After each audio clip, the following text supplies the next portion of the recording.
evening. ਆਪ ਸਭ ਨੂੰ ਬਹੁਤ ਹੀ ਪਿਆਰ ਭਰੀ ਜੀ ਆਇਆਂ ਨੂੰ। ਸਾਨੂੰ ਬਹੁਤ ਮਾਣ ਮਹਿਸੂਸ ਹੁੰਦਾ ਹੈ ਕਿ ਤੁਸੀਂ ਵੌਇਸਿਸ ਆਫ ਰੈਜ਼ੀਲੀਐਂਸ ਦੇ ਲਈ ਸਾਡੇ ਨਾਲ ਇਕੱਠੇ ਹੋਏ ਹੋ।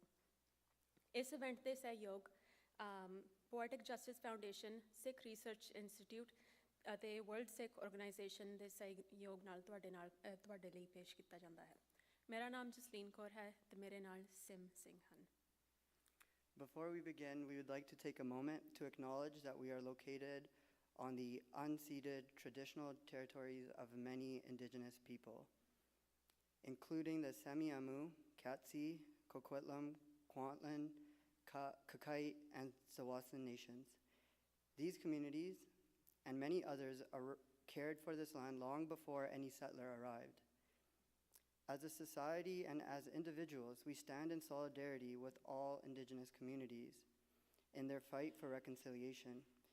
We encourage each of you to reflect on what reconciliation means for you and your own journeys and interactions with indigenous communities and the greater Canadian society overall. ਅੱਜ ਆਪਾਂ ਕਈ ਮੂਲ ਨਿਵਾਸੀ ਲੋਕਾਂ ਦੀ ਪੁਸ਼ਤਨੀ ਜ਼ਮੀਨ ਦੇ ਉੱਪਰ ਇਕੱਠੇ ਹੋਏ ਹਾਂ, ਜਿਵੇਂ ਕਿ ਸੈਮੀਆਮੂ, ਕੁਆਂਟਲਨ, ਕੇਟਸੀ, ਕੋਕੁਇਟਲਮ, ਕਕਾਈਟ ਅਤੇ ਸਵਾਸਨ। ਇਹ ਲੋਕ ਪੁਰਾਣੇ ਸਮੇਂ ਤੋਂ ਇਸ ਧਰਤੀ ਦੇ ਮੁਖਤਿਆਰ ਰਹੇ ਹਨ। ਇਹਨਾਂ ਦੀ ਨਸਲਕੁਸ਼ੀ ਦੁਆਰਾ ਇਹਨਾਂ ਤੋਂ ਇਹ ਜ਼ਮੀਨ ਚੋਰੀ ਕੀਤੀ ਗਈ ਸੀ। ਚੋਰੀ ਹੋ ਚੁੱਕੀ ਜ਼ਮੀਨ 'ਤੇ ਰਹਿਣ ਵਾਲੇ ਇੱਕ ਪ੍ਰਵਾਸੀ ਹੋਣ ਦੇ ਨਾਂ 'ਤੇ ਸਾਡਾ ਇਹ ਫਰਜ਼ ਬਣਦਾ ਹੈ ਕਿ ਅਸੀਂ ਮੂਲ ਨਿਵਾਸੀ ਲੋਕਾਂ ਦੇ ਲਈ ਖੜੀਏ। As many of you know, 2024 marks the 7th anniversary of Sikh Heritage Society, British Columbia.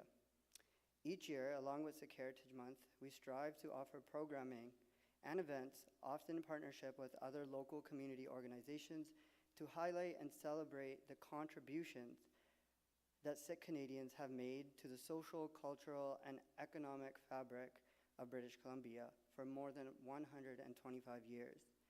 Sikh Heritage Society BC is a passionate, volunteer-driven, not-for-profit organization committed to preserving and celebrating Sikh culture, heritage, and history in beautiful British Columbia. Our mission is to shine a spotlight on the rich tapestry of Sikh heritage, fostering positive change within our community and beyond. Sikh Heritage BC is at the forefront of Sikh Heritage Month BC, an annual celebration that recognizes the rich contributions and aspirations of Sikh Canadians. This initiative is all about creating greater awareness and appreciation of Sikh culture and heritage.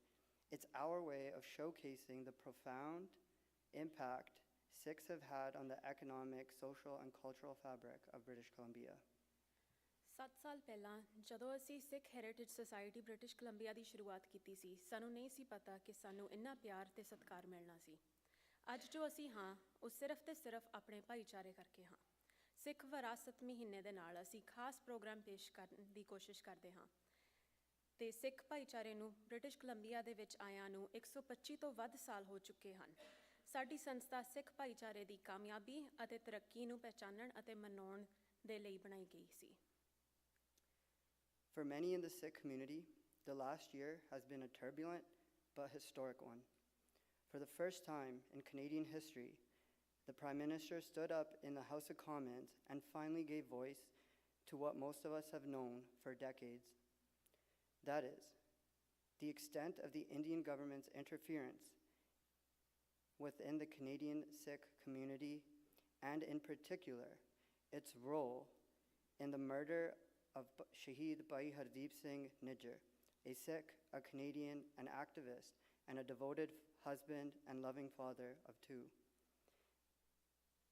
Bhai Sahib's murder was a devastating event and a reminder of the sacrifices many have made for causes that are dear to the Sikh community and many more. ਪਿਛਲਾ ਸਾਲ ਸਿੱਖ ਭਾਈਚਾਰੇ ਦੇ ਲਈ ਬਹੁਤ ਹੀ ਮਹੱਤਵਪੂਰਨ ਰਿਹਾ ਹੈ। ਇਸ ਸਾਲ ਦੇ ਵਿੱਚ Canadian prime minister Justin Trudeau ਨੇ ਉਹ ਗੱਲ ਨੂੰ ਤਸਦੀਕ ਕੀਤਾ ਜਿਸ ਬਾਰੇ ਸਿੱਖ ਭਾਈਚਾਰੇ ਨੂੰ ਕਈ ਵਰ੍ਹਿਆਂ ਤੋਂ ਪਤਾ ਸੀ। ਇੰਡੀਆ ਦੀ ਸਰਕਾਰ ਕੈਨੇਡਾ ਦੇ ਵਿੱਚ ਦਖਲਅੰਦਾਜ਼ੀ ਕਰਦੀ ਹੈ। ਇਸ ਦਾ ਸਭ ਤੋਂ ਵੱਡਾ ਸਬੂਤ ਭਾਈ ਹਰਦੀਪ ਸਿੰਘ ਨਿੱਜਰ ਦੇ ਕਤਲ ਦੇ ਨਾਲ ਦੱਸਿਆ। ਉਹਨਾਂ ਦੀ ਮੌਤ ਇੱਕ ਬਹੁਤ ਹੀ ਦੁੱਖ ਭਰੀ ਘਟਨਾ ਸੀ ਅਤੇ ਹਰ ਸਿੱਖ ਨੂੰ ਚੇਤੇ ਕਰਵਾਉਂਦੀ ਹੈ ਉਹ ਕੁਰਬਾਨੀਆਂ ਜੋ ਸਿੱਖ ਕਈ ਸਦੀਆਂ ਤੋਂ ਕਰਦੇ ਆ ਰਹੇ ਹਨ। 2024 also marks the 40th anniversary of the 1984 attack on Darbar Sahib and the following Sikh genocide when the Indian government instituted a state-sponsored attack against the Sikh community, including at Sikh places of worship. Tens of thousands of innocent Sikhs were slaughtered, burned alive, sexually assaulted, and brutally tortured. To date, the Sikh community continues to demand justice and accountability. A remarkable example of strength, resilience, and faith of the Sikh community is demonstrated by our ability to continue to prosper and break barriers in the face of genocide and oppression are examples of the spirit of Chardi Kala coming to life. 2024 ਇੱਕ ਹੋਰ ਕਾਰਨ ਲਈ ਮਹੱਤਵਪੂਰਨ ਹੈ ਕਿਉਂਕਿ 1984 ਦੇ ਘੱਲੂਘਾਰੇ ਨੂੰ 40 ਸਾਲ ਹੋ ਚੁੱਕੇ ਹਨ।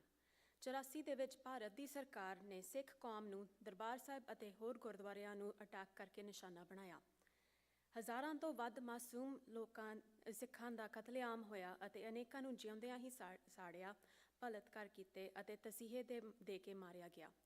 ਅੱਜ ਤੱਕ ਸਿੱਖ ਕੌਮ ਨੂੰ ਇਸ ਹਿੰਸਾ ਦੇ ਲਈ ਨਿਆਂ ਨਹੀਂ ਮਿਲਿਆ। ਗੁਰੂ ਸਾਹਿਬਾਨ ਦੇ ਸਮੇਂ ਤੋਂ ਲੈ ਕੇ ਵੱਡੇ ਅਤੇ ਛੋਟੇ ਘੱਲੂਘਾਰੇ ਅਤੇ 84 ਤੋਂ ਉਸ ਤੋਂ ਬਾਅਦ ਦੇ ਜ਼ੁਲਮ ਦੇ ਬਾਵਜੂਦ ਸਿੱਖ ਕੌਮ ਹਮੇਸ਼ਾ ਚੜ੍ਹਦੀ ਕਲਾ ਦੇ ਵਿੱਚ ਰਹੀ ਹੈ। ਜਿਵੇਂ ਕਿ ਇੱਕ 18ਵੀਂ ਸਦੀ ਵੱਡੇ ਘੱਲੂਘਾਰੇ ਸਮੇਂ ਮੀਰ ਮੰਨੂ ਨੇ ਤਸ਼ੱਦਦ ਦੌਰਾਨ ਇੱਕ ਮੁਹਾਵਰੇ ਦੇ ਵਿੱਚ ਕਿਹਾ ਜਾਂਦਾ ਸੀ ਕਿ ਮੰਨੂ ਸਾਡੀ ਦਾਤਰੀ, ਅਸੀਂ ਮੰਨੂ ਦੇ ਸੋਏ, ਜਿਉਂ-ਜਿਉਂ ਮੰਨੂ ਵੱਢਦਾ, ਅਸੀਂ ਦੂਣ ਸਵਾਏ ਹੋਏ। ਇਸੇ ਹੀ ਤਰ੍ਹਾਂ ਸਿੱਖ ਪੰਥ ਹਮੇਸ਼ਾ ਚੜ੍ਹਦੀ ਕਲਾ ਦੇ ਵਿੱਚ ਰਿਹਾ ਹੈ। ਜਦ ਵੀ ਕੋਈ ਜ਼ੁਲਮ ਜਾਂ ਅਤਿਆਚਾਰ ਹੋਇਆ ਆਪਣੇ ਭਾਈਚਾਰੇ 'ਚ, ਉਸ 'ਚੋਂ ਨਿਕਲ ਕੇ ਹੋਰ ਅਗਾਂਹ ਵਧਿਆ। ਇਸ ਸਾਲ ਸਿੱਖ ਵਿਰਾਸਤ BC ਦੁਆਰਾ ਅਸੀਂ ਇਸ ਭਾਵਨਾਵਾਂ ਨੂੰ ਦਰਸਾਉਣਾ ਚਾਹੁੰਦੇ ਹਾਂ।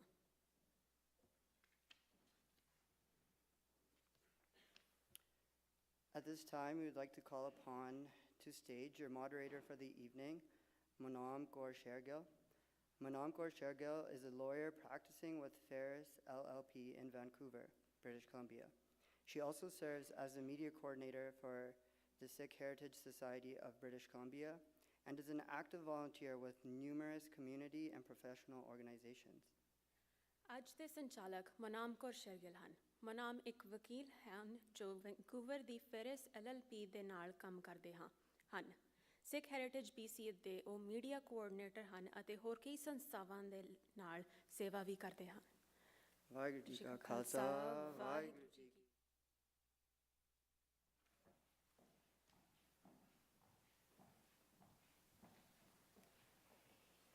Waheguru Ji Ka Khalsa, Waheguru Ji Ki Fateh. Thank you all for taking the time out of what I know are very busy schedules to join us on such an important occasion. I am very pleased to see so many of you here today on a Friday evening, and I'm also pleased to have two incredibly accomplished and well-spoken individuals as our panelists for tonight.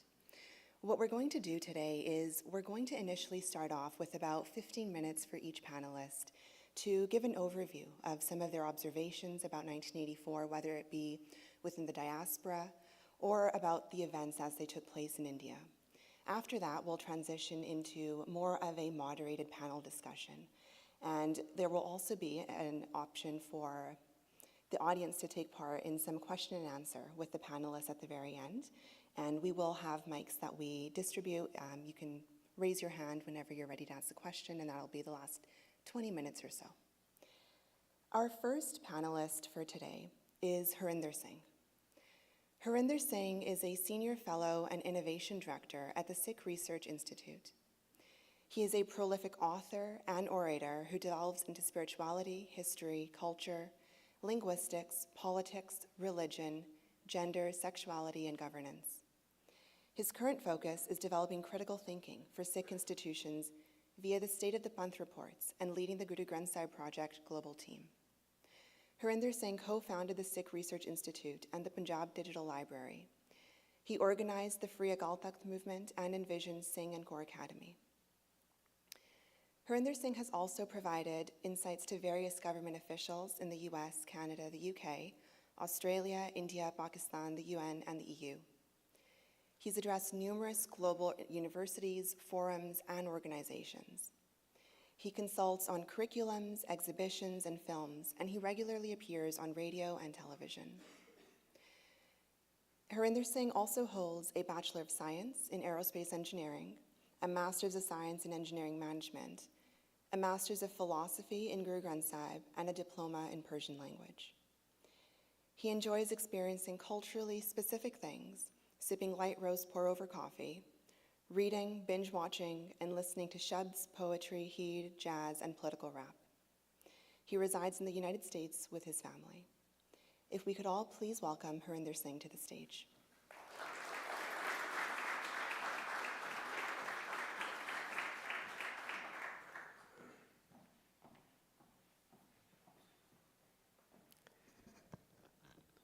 Vaheguru Ji Ka Khalsa, Vaheguru Ji Ki Fateh, and good evening.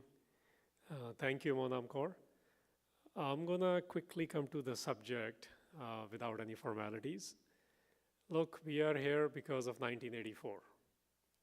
And whenever we discuss something from a global perspective, we need to really frame it in the narrative which we think is missing from a Sikh perspective. So when we use terms like genocide, Nasal Kushi, atrocities, Kristallnacht, there are so many terms which I have also been using since I've understood this when I was at the age of 12. But at the end of the day, I want to get into the term Kallukara. This is our indigenous terms. Just like in the opening, you heard about Mool Nivasis and natives and what has happened to them and using their terms. We got to own our term. Kallukara is an all-inclusive term. What I mean by all-inclusive is that the Sikhs of 18th century coined it. The Sikhs who survived multiples of these, not one or two. They're called Vadda and Chota, the smaller, the lesser, or the greater, or the larger. But there were multiple genocidal campaigns, but even genocide is not enough. So we're going to use the term Kallukara, because this is our term. Kallukara means people, if I even invoke one memory, because this year what I try to do is I do my own pilgrimages of different kind. When I went to India this time in March, I went to where the Chota Kallukara occurred, spent a day there. I went to where the Vadda Kallukara happened. And I tried to understand what the reality would be at that time in 1740s and 1760s. First thing which happens in Kallukara is they pick a city or an area where they exterminate and eliminate every single individual who identified as a Sikh. They did it at Lahore, for example, before the Vadda Kallukara. They went to the city of Lahore, the most popular city in Pakistan today. And they eliminated every single Sikh there. Every single one. Second part of that is, then you look at where else are they living.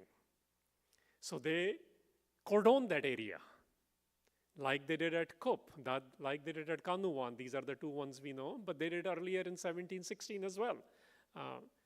So they cordon the area, and this is when you want to massively, what now we say genocide idea is, where it's systematic and widespread. So you cordon an area where the population is, if it's in the move, which was the case in 1760s, but in 1984 it's not. It's the area is Punjab, the June part. So the whole area is sealed. That's the cordoning part. And then nothing is allowed to go back and forth, and then you do the ultimate level of harms you can do, which means you kill as many as you can, you rape as many as you can, you loot whatever they have. That's the what and the how parts, right? I'm interested in the why part here. Kallukaras happen. In my opinion, they will happen again. Sikhs have never said, "Ye kyon hunda?" But I have noticed since 1984, we focus way too much on what they did instead of why they did it.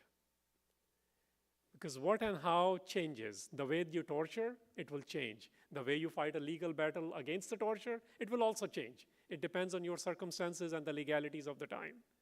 But Kallukaras happen. Kallukara means people are eliminated, the populations are cordoned, and then there are people who fight back also. That's also part of Kallukara. I mean, the title here says resilience. Resilience is not of the ones who are only serving or protecting or fighting in the legal or the seva-oriented ways. It also includes people who are armed and they fight back. And this part is getting sanitized more and more, although we are starting to make some efforts in the community to openly now talk about it. So we must talk about that. When the Vadda Kallukara happened, where they killed half to two-thirds of the Sikh population over months, it wasn't a day, just like 84, it's over months. You know, there are people who came together. Everyone knows Maharaja Ranjit Singh. Maharaja Ranjit Singh's grandfather, Baba Charat Singh, and Jassa Singh Ahluwalia, they said it's time to not talk about our jathebandis, we'll call it today, or missiles back then. It's time to regroup and fight back. So Kallukara also includes defending and fighting back. We do not differentiate between why somebody is being killed and who they are. We have an all-inclusive idea because we are the believers of Ekko Onkar. We don't like to see things by separating them. Ki wo ye seva karda, wo ye seva karda. We are not interested in people serve in the capacities they can serve. Somebody will be a writer and somebody will be a warrior. Kallukara is that term. So let's come quickly to why Kallukaras happen. If we can understand that, and I'm going to try to attempt to explain that, we'll understand why 84 happened too. Kallukara started happening in Sikh traditions once we captured power. That should automatically make us think. When Banda Singh Bahadur, at the command of Guru Gobind Singh Maharaj, established the Raj, within 7 years of the ending of that, the first extermination happened. Farrukh Sher was the person who did it, who ordered it. He claimed no Sikh was left. Then multiples of these things happened because the Sikhs started to rule, not just in a governance sense, but also the state is so unjust, the regime, the empire, the outer structures change, that the rulers are so unjust that we have to fight and change the policies. Every single time this has happened. 84, if you look at from 47 to just before June 84, if you apply the same thing, you have an unjust state. Sikhs as political parties, whatever you may think of the Akalis and the SGPCs on how they fight and what they have done, regardless of that, they were the ones who gave the fight back in India during when the dictatorship or semi-dictatorship was established during emergency. Even now you will see this. So 84 happened because you're organized in your infallible and imperfect systems, you are taking on an unjust state. This is why everything else about what they did, how many armies they brought, that's important, and we should know all of that, but why it happened is much, much important. Kallukaras have to do with the politics of the Sikhs. It is the Miri part. Kallukaras have nothing to do with the Piri of the Sikhs, the spirituality of the Sikhs. Nobody is stopping us today or back then, what time you get up, what time you do your nitnem, which bani you do. Stop discussing those things. That's between you and the Guru. This might be your school's thing. Kallukaras will happen. 84 happened because political ability of the Sikhs to organize and actually give it a voice. You saw that in last 3 years as well. There was no opposition in India, and the Sikhs and the Punjabis created the first opposition in India under the current regime as well. So guess what? I think there will be another Kallukara if we keep organizing.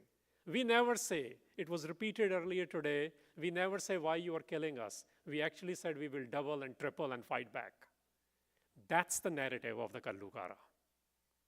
Do you remember when we invoke people in our Ardas? Bhai Taru Singh, for example, he wasn't even a warrior in that sense. His job was he was serving langar to the warriors. This is why in our history we never differentiate between the seva. Kallukara includes seva of anyone and everyone. State will be targeting anyone and everyone, just like they did in 84. Even if you're Khushwant Singh, even if you're Zail Singh of the Congress party, you were targeted. So June and November, if you want to look at it, June is cordoning of the Punjab. Even today, 4 out of 5 Sikhs live in Punjab. So you can see what's going on. You're sealing all the borders. You're bringing the 4th largest standing army of the world. You don't allow any journalists. Sikhs have nothing to hide. They were openly declaring under the command of Baba Jarnail Singh Bhindranwale and his associates, government has everything to hide, and even today, they have not done a single public inquiry. You come between June and November, there are multiple operations. Woodrose is another one which you've heard of. Operation Blue Star is what they call the June. Sikhs don't say these operations. We just say it's Kallukara. They're trying at different times to kill different people, targeting Sikhs at large. And November, what happened was already an Operation Shanti. It was preponed at the pretext of Mrs. Gandhi's assassination. So they used everything they had. How they did and what they did, you already know. They did it through voter registration lists. They did it by pouring oil on people, burning them, raping them, looting them. They did that in June. Tosha Khana bhi la gaye. SGPC's own diaries say they had 3 registers just on Sikh Reference Library where more than 12,500 objects were there. We don't know how many were looted, we don't know how many were burned, and we don't know where rest of them are even today. Kallukaras happen, including the 1984 one, because the political might of the Sikhs to organize was ready again.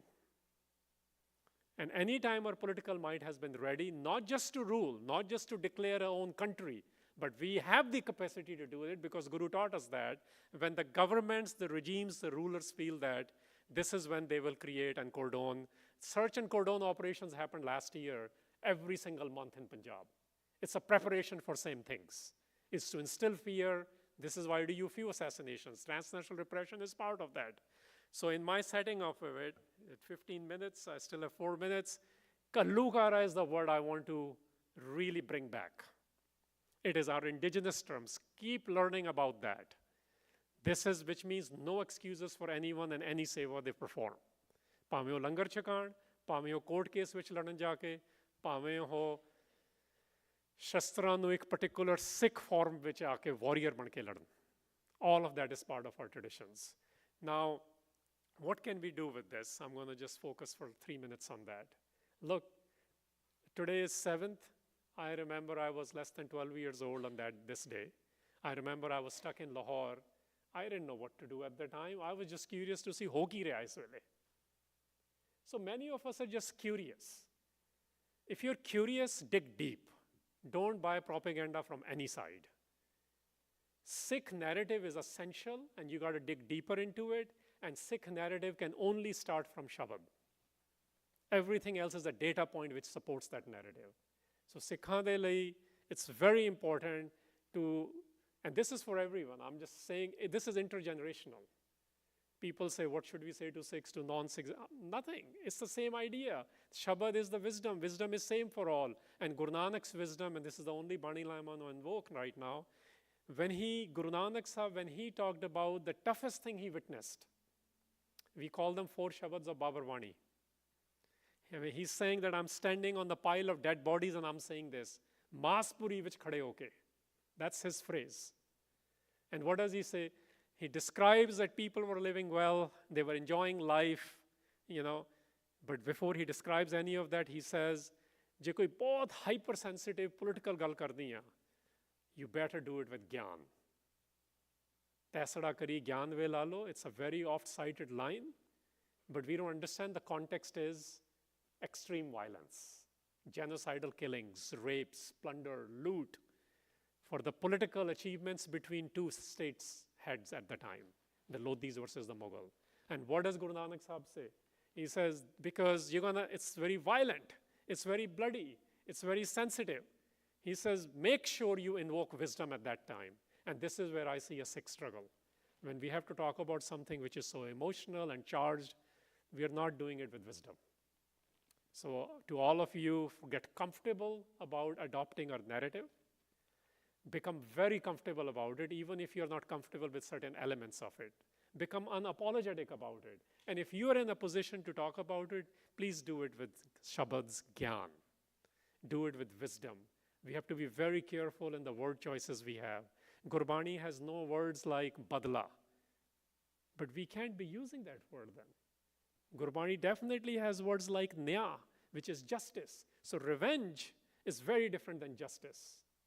We are the forces of agent who fight for justice because we believe that when we become like a Koankar, When the Naam is operating in us, then the person who holds that weapon, Surah who's drenched in Naam, the warriors who are drenched in identification with the One, they only don't give a good narrative as to why they're doing. They also know how to use Sri Sahib Ji Sahai, which basically means may the arms be your allies. Arms are our allies. We need to become comfortable with it like Sikhs used to be. We still are becoming comfortable, but our vocabulary matters, our behavior matters, and yes, we must always be prepared to fight an unjust state. Fighting doesn't start with weapons. Fighting starts with, as Guru Nanak did, by recording a protest, by documenting it. When nobody in South Asia will document how they were violating things in Ahmedabad and Sadpur, no Sufi even did it. This is why we are not just spirituals. We are spiritual, political at the same time. Guru Nanak Sahib documented it. He was jailed for it. That's the starting point. Sach sunai si sach ki vela. So if today something is happening, we got to learn to make sure how to document it properly in the right vocabularies of the Shabad's Gyan. And then from there on, all the way to ability to organize in the such systems we live in. If you live in a dictatorial system, you have to understand how to fight it there. If you live in democratic systems, you have to learn how to fight it there. And it does mean that Shahadat is a last testimony. You cannot be analyzing the people who give their life for fighting and defending the Sikh values. So everything from documentation to die fighting physically if need be. That's the element of Kalukara. That's exactly what happened in 1984. We need to own that narrative. Thank you.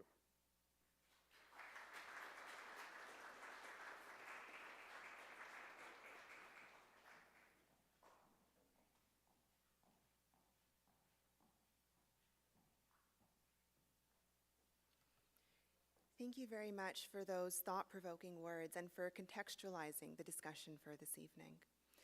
I'm very pleased to welcome our next panelist for 15 minutes as well, Mr. Gyan Singh Sandhu.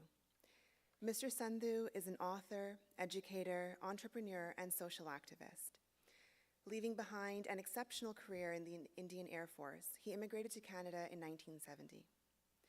He spent most of his life working in the forest industry and a short stint teaching at the college level. Mr. Sandhu is the founding president of 2 Gurdwaras and the World Sikh Organization of Canada, a leading human rights and advocacy group.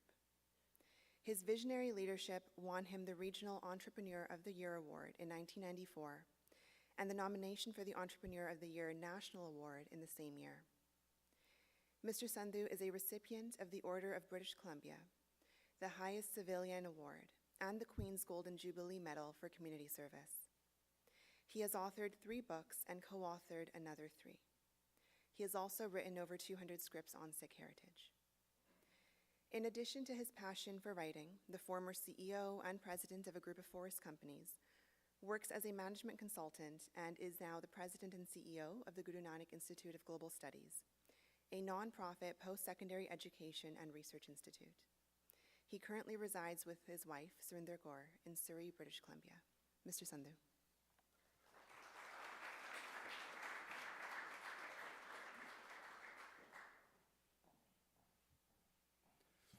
Waheguru Ji Ka Khalsa, Waheguru Ji Ki Fateh. Let me take this opportunity, first of all, congratulate the Sikh Heritage Society for doing a wonderful job and getting all of you together here to hear some of us. Harinder, you did an excellent job actually defining Kalukara. Super good job. Congratulations. Let me bring a different focus actually to my discussion here. Living in Canada at the time of Kalukara in 1984 and watching it from a distance and then analyzing it, looking at it and organizing to do something about it is where I was involved. My involvement actually in the current Sikh struggle has been since 1978, when at Vaisakhi, if you all recall, by Fauja Singh and 12 other Sikhs were massacred. That is the time when I started devoting some of my time actually into looking at the causes, why it's happening, and where we're going. Prior to that, if you ask me, I was a bit more aloof in a sense from looking into the Sikh history or even analyzing what has been happening within the Sikh community. I'll give you a good example. I think we all have heard of Dr. Chauhan. He was here in the 70s, and I happened to be the president actually of a Gurdwara that time in Williams Lake, and he wanted to visit that Gurdwara in Williams Lake. Since his advocacy was for more Khalistan, would you believe that I said no to him? And I mean, and then a change happened in my own life, to be very honest, in 1978, when I started looking into it.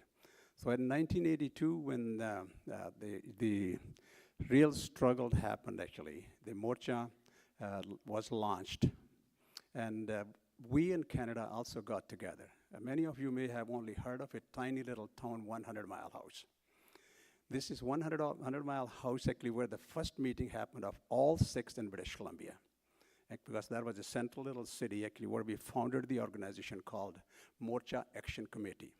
And I was basically blessed and to be one of the servant, actually, I can say, on that committee as vice president, with Mr. Sidhu, actually, from Abbotsford, as the president of that organization. My job that they assigned me was to be in contact with Baba Jarnail Singh and Longowal. These were the two leaders at that time that I was actually assigned that you must be talking to them on a weekly or at least every second week to get the status, what's happening, and how the diaspora Sikhs can help them and assist them actually in the current struggle that was going on. Through that, I can truly say that I came to know both individuals and their personalities and the way they functioned and who had their really Sikh interest at heart of the two. And I'll give you a simple example. I think I've covered that in one of my books as well. When one of the right-hand person actually of Baba Jarnail Singh was assassinated, and Sodhi, of course, you folks would know that in the history, he was assassinated, and everyone knew that for that assassination, Gurcharan Singh, secretary for Sant Longowal, was the person really being blamed for it, or being directed, saying that he would have been actually the person actually directing the killing. And Sikhs here in Canada asked me to really find out and get into the narrative, actually what's gone on there. So what I called Sant Longowal, I said, I hear this story. Is that true? Would you believe that? You know, he tried to really not answer the question directly. He would say that, Gyan Singh ji, ਤੁਹਾਨੂੰ ਕੀ ਪਤਾ, ਉੱਥੇ ਕੀ ਕੁਝ ਵਾਪਰਿਆ, what do you know really sitting actually that far away, what's happening in Amritsar?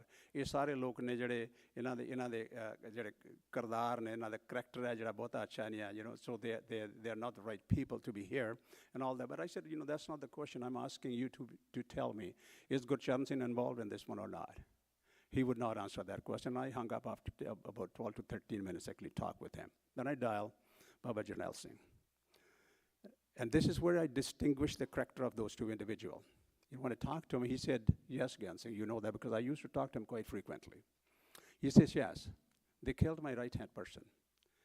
But for heaven's sake, please do not say anything to Longowal because we have appointed him as our Morcha dictator. I do not want the Morcha to fail. Would you believe that? One person actually basically had the best interest of the community at heart. The other person is playing politics.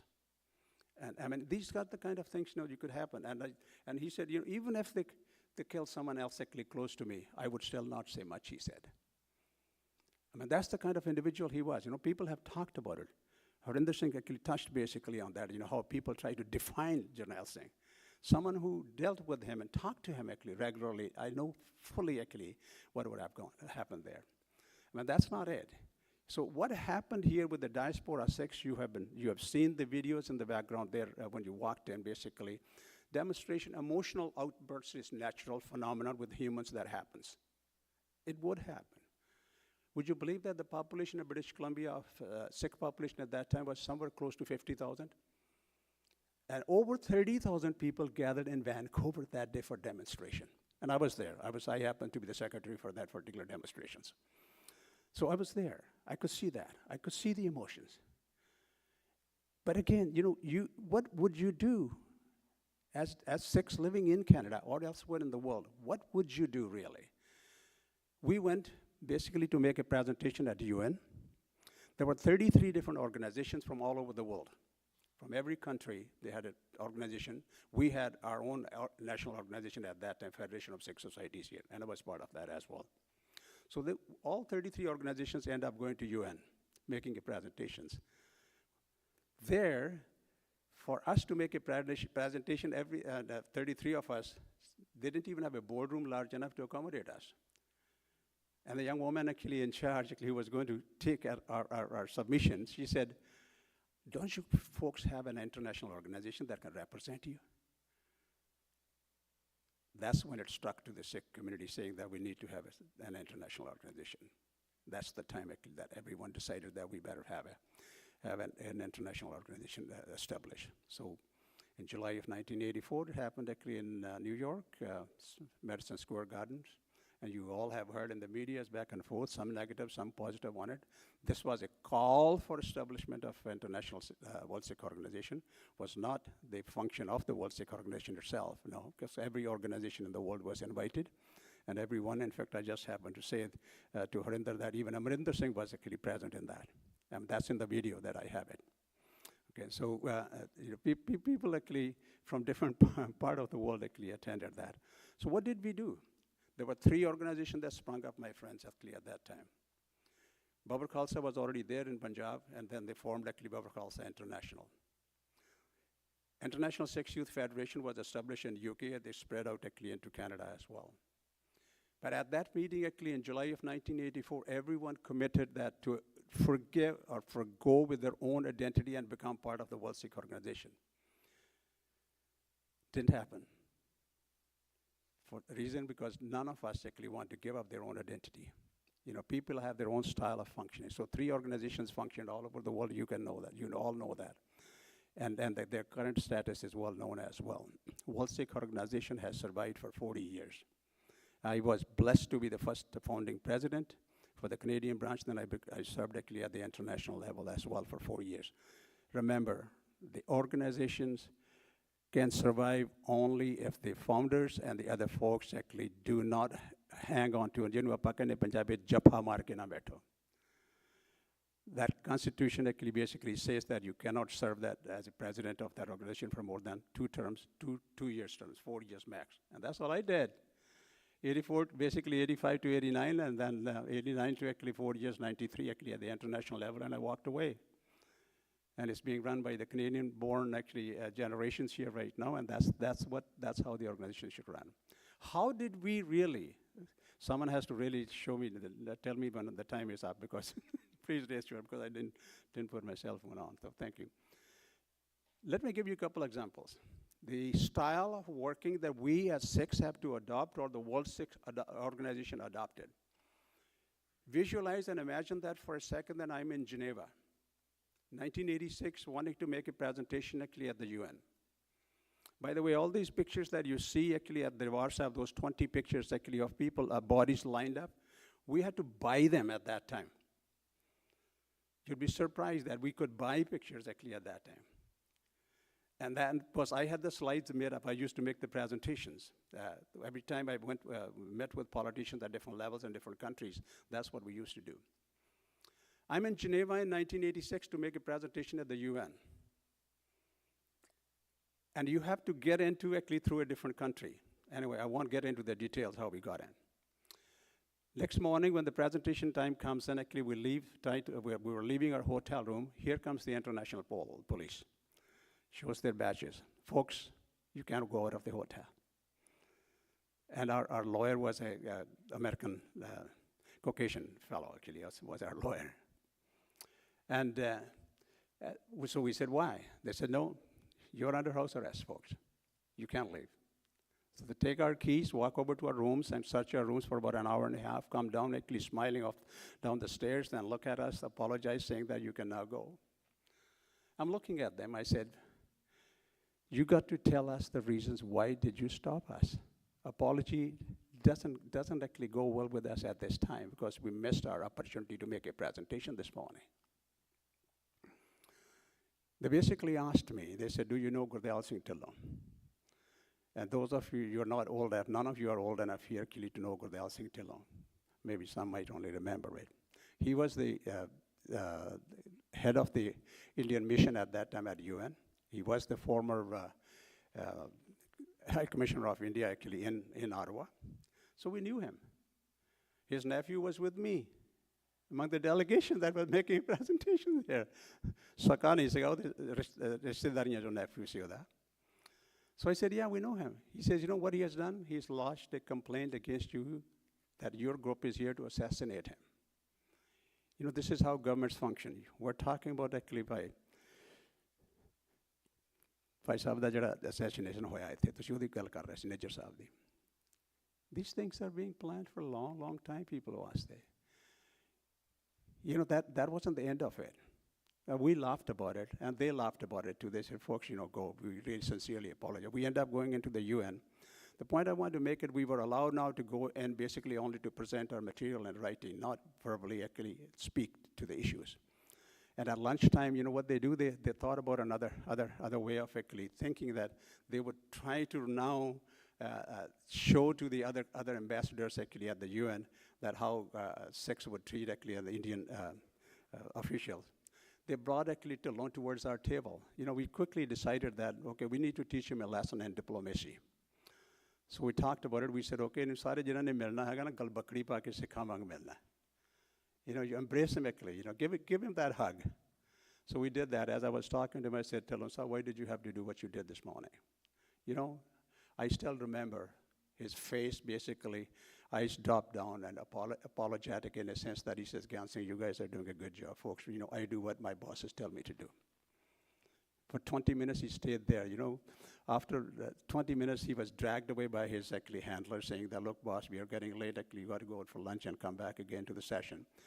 Our Canadian ambassador, Gordon Fairweather at that time, a friend, he walks over to me. He says, tapping my back there, saying, Gyan, this is the best diplomatic lessons that I have ever seen you could teach anyone else. He says, this person has been telling all of us for the past 4 days that you are here to assassinate him. He says, I know you. That's why I didn't tell you, because he was with me a night before actually at a dinner, because I had hosted a dinner for all the investors. 33 of them showed up actually at the University of Geneva. I mean, I'm just telling you, this is the way that World Sikh Organization has been actually working. It's the working style that you have to adopt. You as an individual, as Harinder Singh was talking about, yes, we know the why. Well, what is our responsibilities?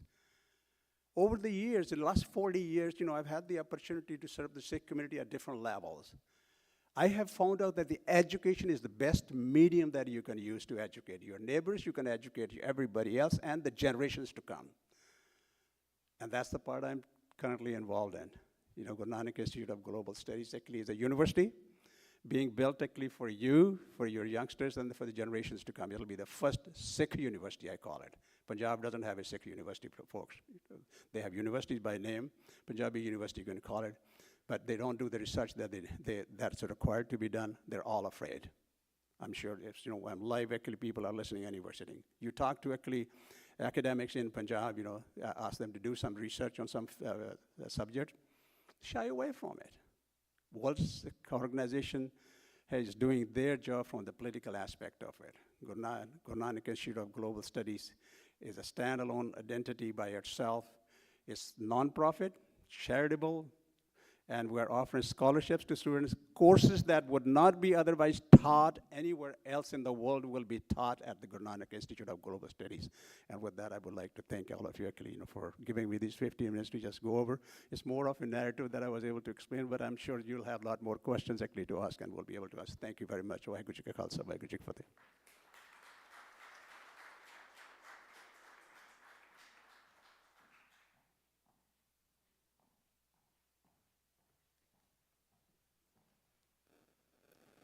Thank you very much, Mr. Sandhu.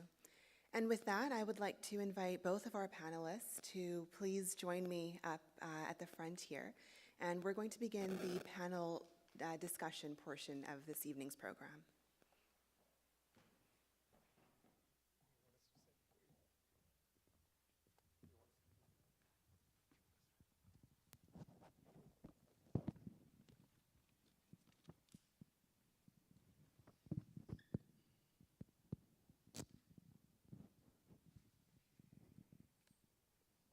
mean, both of you have given us so much to think about and to reflect on this evening. And I think one of the themes that ran through both of your addresses is the importance of getting the narrative right, of understanding the facts, the why, the how, and making sure that the education component is fulfilled and embraced by our generations. And so my first question for both of you tonight is, how do we counter the government narratives or popular narratives around what happened in 1984, what the role of the Sikh community was, and how do we get around those informational hurdles? Well, there are levels of it. Firstly, for self-education, you need to look at citations of the sources. As I said, government has actually only put out one narrative in '84 that was called the White Paper, which was debunked very clearly by multiple spaces at that time. Since then, on June '84, they have not come clean on anything. So know the source you're reading. This is what they teach fifth graders in the world now. Like, how do you know somebody is not telling the truth? You know, on climate change, they're teaching. Are you going to listen to a media spinner, or are you going to listen to a scientist? So that's what we need to do as well. Second is, look at the eyewitness accounts from at that time. I mean, nothing beats that. Including non-Sikh sources. That's very, very important. Sikh sources will tell you certain Sikh elements, but the non-Sikh sources, you're able to contextualize in the world you live in. So for example, one source whose eyewitness account is still an active member of BJP is Subramaniam Swamy. He's the only leader from that time, in '83 he did his interview, till today. Last year he went to Amritsar, he still said exactly the same thing about Baba Jarnail Singh Bhindranwale, that he was not wrong. Government created a propaganda on him. And this is a Hindutva's leader saying that even today. So it's important to cite those sources. And third will be, how do you then counter? So this first part was for yourself, for self-education. Look, second work, honestly, I think we have only done bare minimum work so far as a community. So I can mention to you the ideal because I have to cite it from outside the community. If you have not heard of Yad Vashem, go Google it tonight. This is what we need to be doing. A comprehensive resource of multiple ideas, if you want good movies to come out, good documentaries to come out, good curriculums to be made, the data has to be superb. The stories have to be usable in format. That organization, Yad Vashem, exists in Israel. That's what they did with the Holocaust, and that's how the world, ek saal de vich unhone diyan, even creative movies come out, at least 10 of them every year, because the data is so well protected and accessible. That's what we really need to be doing about 84's countering ill information. We need a comprehensive data source, which we don't have. We have bits and pieces here and there. There are multiple organizations, but nothing from, we really need taxonomists. That's the word. If we are serious about it, I remember for the last 2 years, and I've been asking, where are the taxonomists who can do this work? We have incredible data. I'm sitting on a lot of data, but we don't have taxonomists who can figure out how to present it properly, which can be usable by people who really need to, average person, to a scholar, to a filmmaker. You need serious taxonomists who can put out how to do that work. When I look at that, yes, education aspect, to some extent, the community has tried it, actually, but hasn't succeeded to that extent that we should be doing it. Research has been limited, as Harinder said, basically, mainly because academia has not been involved. When you look at even Punjab, the academic community basically was silent. Those actually who did a little bit of a work actually, I used to say it and I'll say it once again.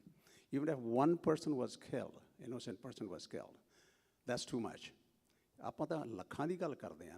What is the documentations? How many times really we talked about कि KPS ਗੱਲ ਨੂੰ ਜਿਹੜਾ ਆਪਾਂ international court ਦੇ ਵਿੱਚ ਪੇਸ਼ ਕਰੀਏ? Were we as a community able to really produce the evidence to really drag him up there? We weren't. Though the evidence was there, so it's not been collected. So the community has been actually lacking.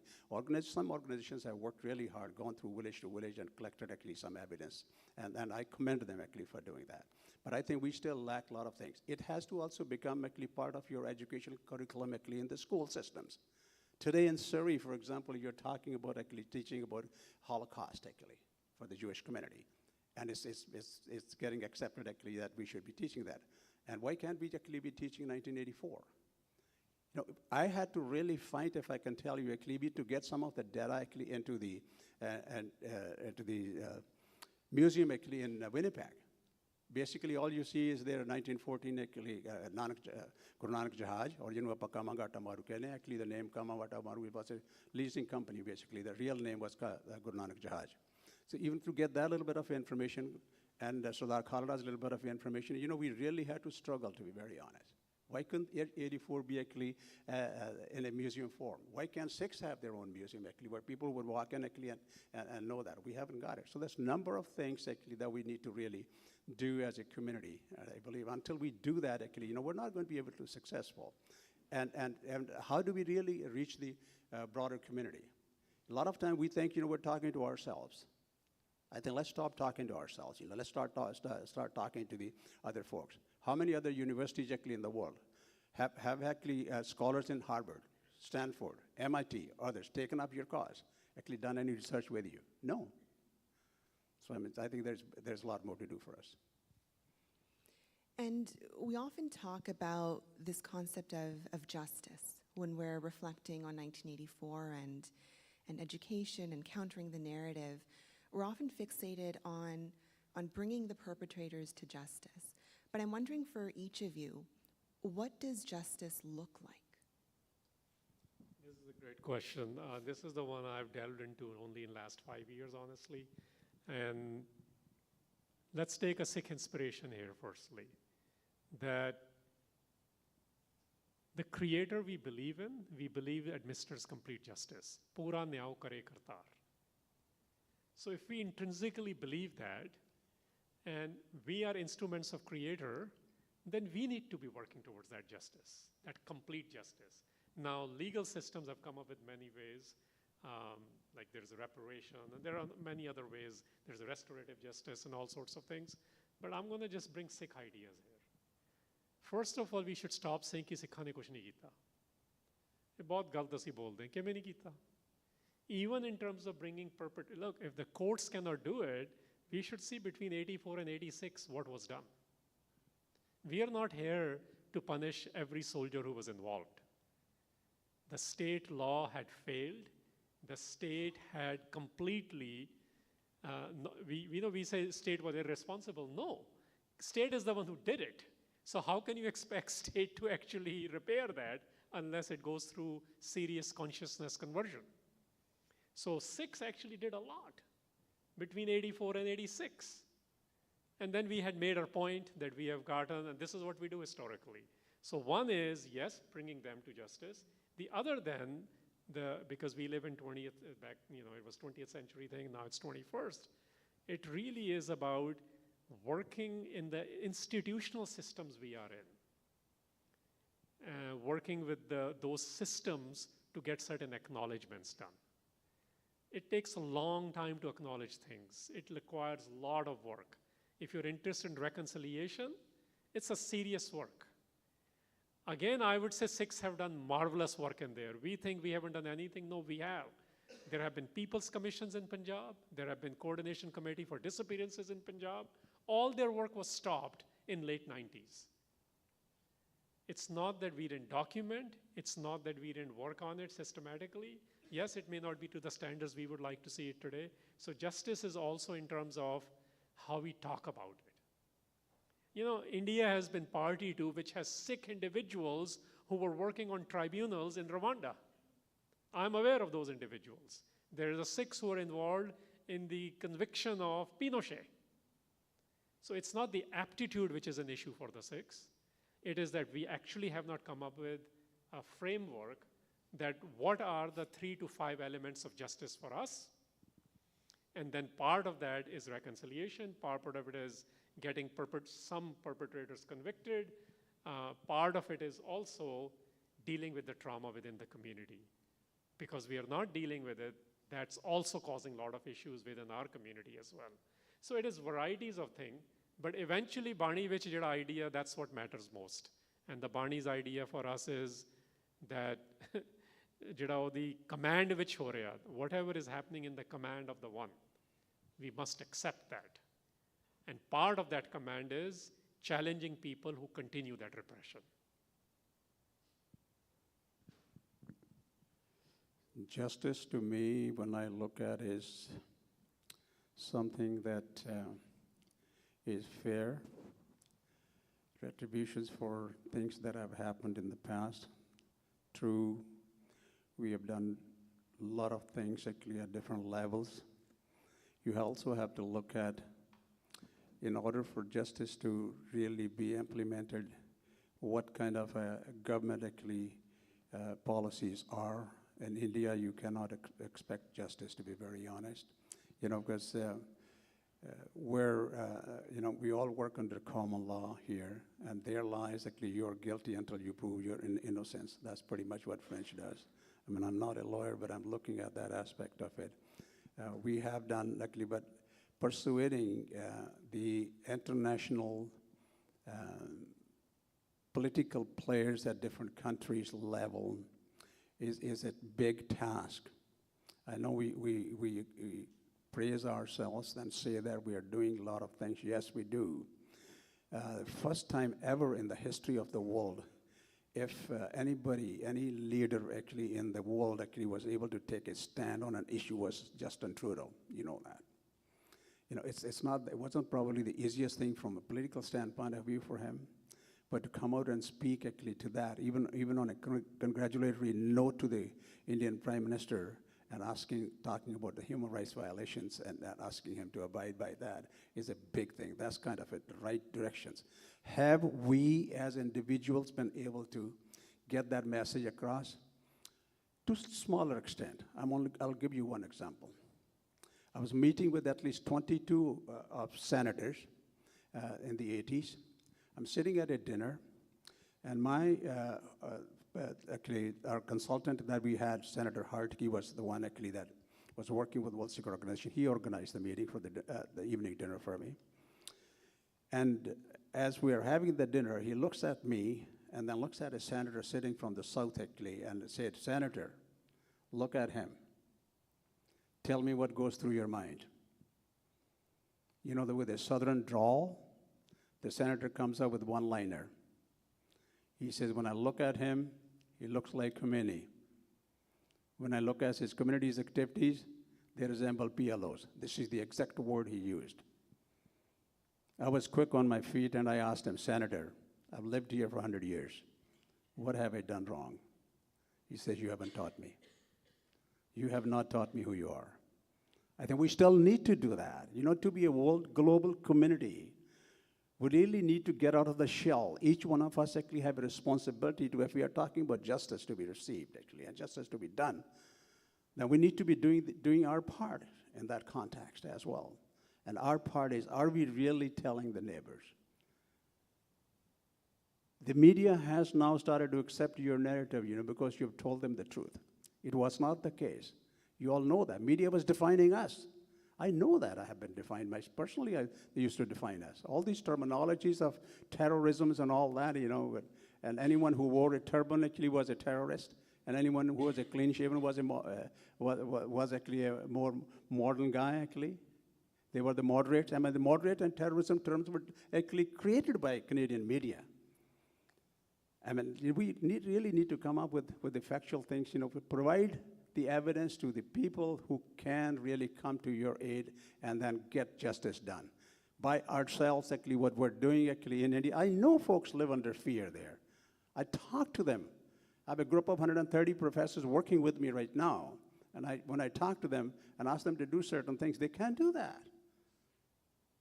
Because if they do it, even write something, actually, they know the next day they won't be actually in their positions. They'll either be shifted out of the universities or, actually or let go. I mean, so it is our responsibility where we said to seek justice actually to the end that we're seeking for. We need to own, we need to do our own job. As some of the youth in the diaspora have started to sort of try to reclaim the narrative in the last few years, I'm sure both of you have probably seen that there's more and more youth on the front lines of protests being more vocal about who Sikhs are and why sovereignty or issues like that are important to the Sikh community. But at the same time, there is that element of fear that you've touched on.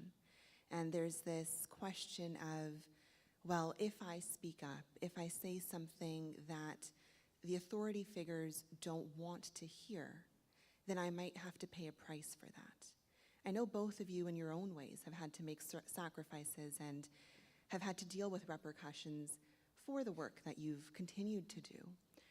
Why do you keep doing that kind of work despite those repercussions? And what message do you have to young people today who are torn between family commitments and safety and speaking up and trying to seek some form of justice for the community? It's the passion. It's the fire within your belly. That's where it comes from. It's not anything else. And I will exemplify it. I'll give you one example. Perhaps it might shock you. It shocked my family when I wrote it in my book, that example. It's 1986, again, I'm making a presentation to the External Affairs Minister in Ottawa. In that presentation, actually, I had those 20 slides that were with me. And through that, obviously, I knew that I was impacting their line of thinking. But as I walked back, I flew back home actually 2 days later. There's a message left in my office. The office staff was saying, "Mr. Sandhu, please call RCMP right away." I said, "What's happened?" He said, "We don't know. They have visited the office at least twice. So they want to talk to you right away as soon as you walk back into the office." So I called them. I knew the police officer. I said, "What's happening, Bob?" He comes along. He said, "No, Allah to come and talk to you." His question was, "Are you going to go to Baisakhi Nagar Kirtan?" I said, "Yes, I always go in Vancouver." "For heaven's sake, don't go. We just actually intercepted a call. You are a target for assassination." You can either sit back, looking at your questions and say that, I will lock myself actually in a room and not do anything else since that time. I said, if I may have actually missed that Nagar Kirtan, but now I have to go, my friends. I cannot say no to that. The question would be, why would you do that? You know that there's a threat actually on your life. I mean, things that are happening today were happening actually in the 80s. I knew actually where would that come from because I had made a presentation. It didn't go well in that presentation. They have brought somebody else actually who I knew that would pass on the information to Government of India right away. I knew that. So I came actually, so they said, "You have created a problem for us." I said, "What problem?" He said, "We now have to provide you protection actually through the Nagar Kirtan because that's a crowd actually, that during those days the Nagar Kirtan used to be actually from one Gurdwara to the other one actually. You can recall between Akali Singh Gurdwara and the Ross Street Gurdwaras. They provided me protection, trust me. People couldn't figure out why the cops were, or what people with civil clothes were actually around him. Who were not even Sikhs, because there were not many Sikhs actually at that time in the police force. There was only one, if I knew, from that time. I mean, these are the kind of things, when you talk about service actually to the community, it comes from within. The fear disappears. You think that you're doing something for the community, not for you. As long as you keep on thinking that this is you will not be able to serve the community. Trust me.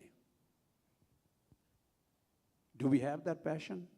Is that fire actually still in your belly to do it? Then do it.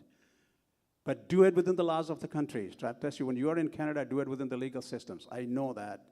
Everybody has tried to actually say how many times I used to be taught. And I'll give you another example. Would you believe that, to get rid of the people asking me that question every day and monitoring my office in Williams Lake, cops actually parked in my driveway all the times? I finally got tired one of them one day. I said, how else can I convince you that WSO is not involved in any of those activities? He said, would you do a lie detector test, actually? Polygraph, would you do that? And you will be shocked that I said yes. I said, yes, I'll do it. But I wouldn't do it actually at your office. I'll do it actually in a hotel room. Trust me, I did that. And that cleared the organization for ages to come, I can tell you. My younger generation that's running it today is enjoying the fruit of that particular sacrifice that someone had to make. It could have gone the other way around as well. You know, polygraph tests are not 100% anyway. Even if a 1% chance was there, you know, that I would have been finished as an individual. In a sense, actually, my credibility would have been gone. That's why, you know, when you look at that, you know, that passion still hasn't disappeared in my 80s. I'm not a 20-year-old person, you know. I'm the oldest person in this whole group of people sitting there. At 82, I'm still as active as I was actually in my 20s, I can tell you that much. And that passion and the love for the community never disappears, never goes away, even for a second, actually, from me at all, none.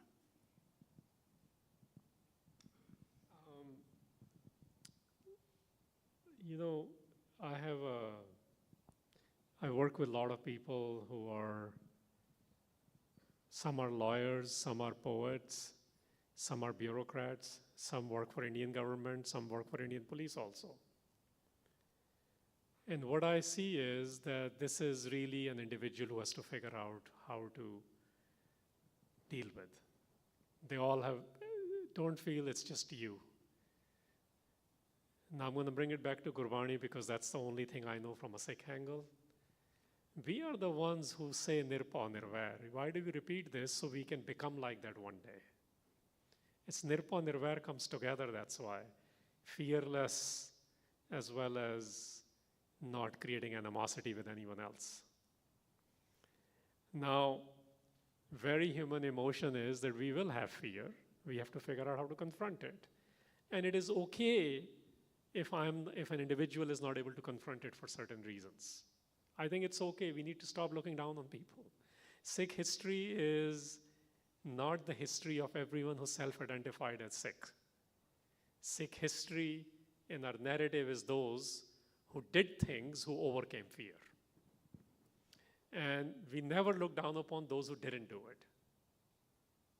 That's not the story we tell. We all have our limits.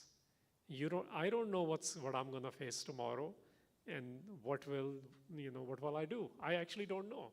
If I tell you that I know, I'm lying. They have the torture mechanisms. They have the drugs. This happened in 80s and 90s, including at PGI. If somebody says ki main nahi kuch dassanga, I can tell you it's next to impossible. So sanu thoda jana. The only thing I know from Gurbani is this, and this is Guru Arjan's line, and Guru Arjan Sahib says, Bhagta te sahsariya ras kade na aaya. We are the worldly. We have emotions, so sometimes they're high, we want to do things, but Guru Arjan Sahib is saying, they're the worldly and they're the devoted, and they never meet. They are on different path. So if you want to be on this path, you have to deal with the worldly elements, which is where the fear is, because you do have a real fear for your own thing, for your family things, for reputations, for life, all sorts of things are there. But Sikh history is of jede devoted ne. Oh story asi dasde, and even the ones who have fear, we still salute them because they overcome that element within them. So I would say, if it's a Sikh inspiration that you believe in, then ask for that, become like that. For some individuals, it may be, in 1 year they can figure out, or for some it may be at 80 they can't figure out. But I don't know what else it is. I can give you some manufactured answer, but in Sikhi it's pretty clear. We all have fear. We are trying to become Nirpa Nirvair as well, like we're trying to become Satnam as well. It's a question of limits. And nobody knows your limit. You may know your limit depending on your situation. One of the things that we often hear, as well as criticism of perhaps the younger generation, in the diaspora particularly, when it comes to speaking out about sovereignty, speaking out about 84, and trying to reclaim this identity, is this gravitation towards what appears to be the condoning of violence, or what appears to be anger, as opposed to necessarily reflection on Gurbani and Sikhi principles. And I'm just wondering what both of your thoughts are on that, because I know that the media has often tried to paint Sikhs, and especially those who support Khalistan or who support the right of individuals to want Khalistan, as terrorists or as angry, armed individuals. But both of you have kind of countered that narrative in your own way.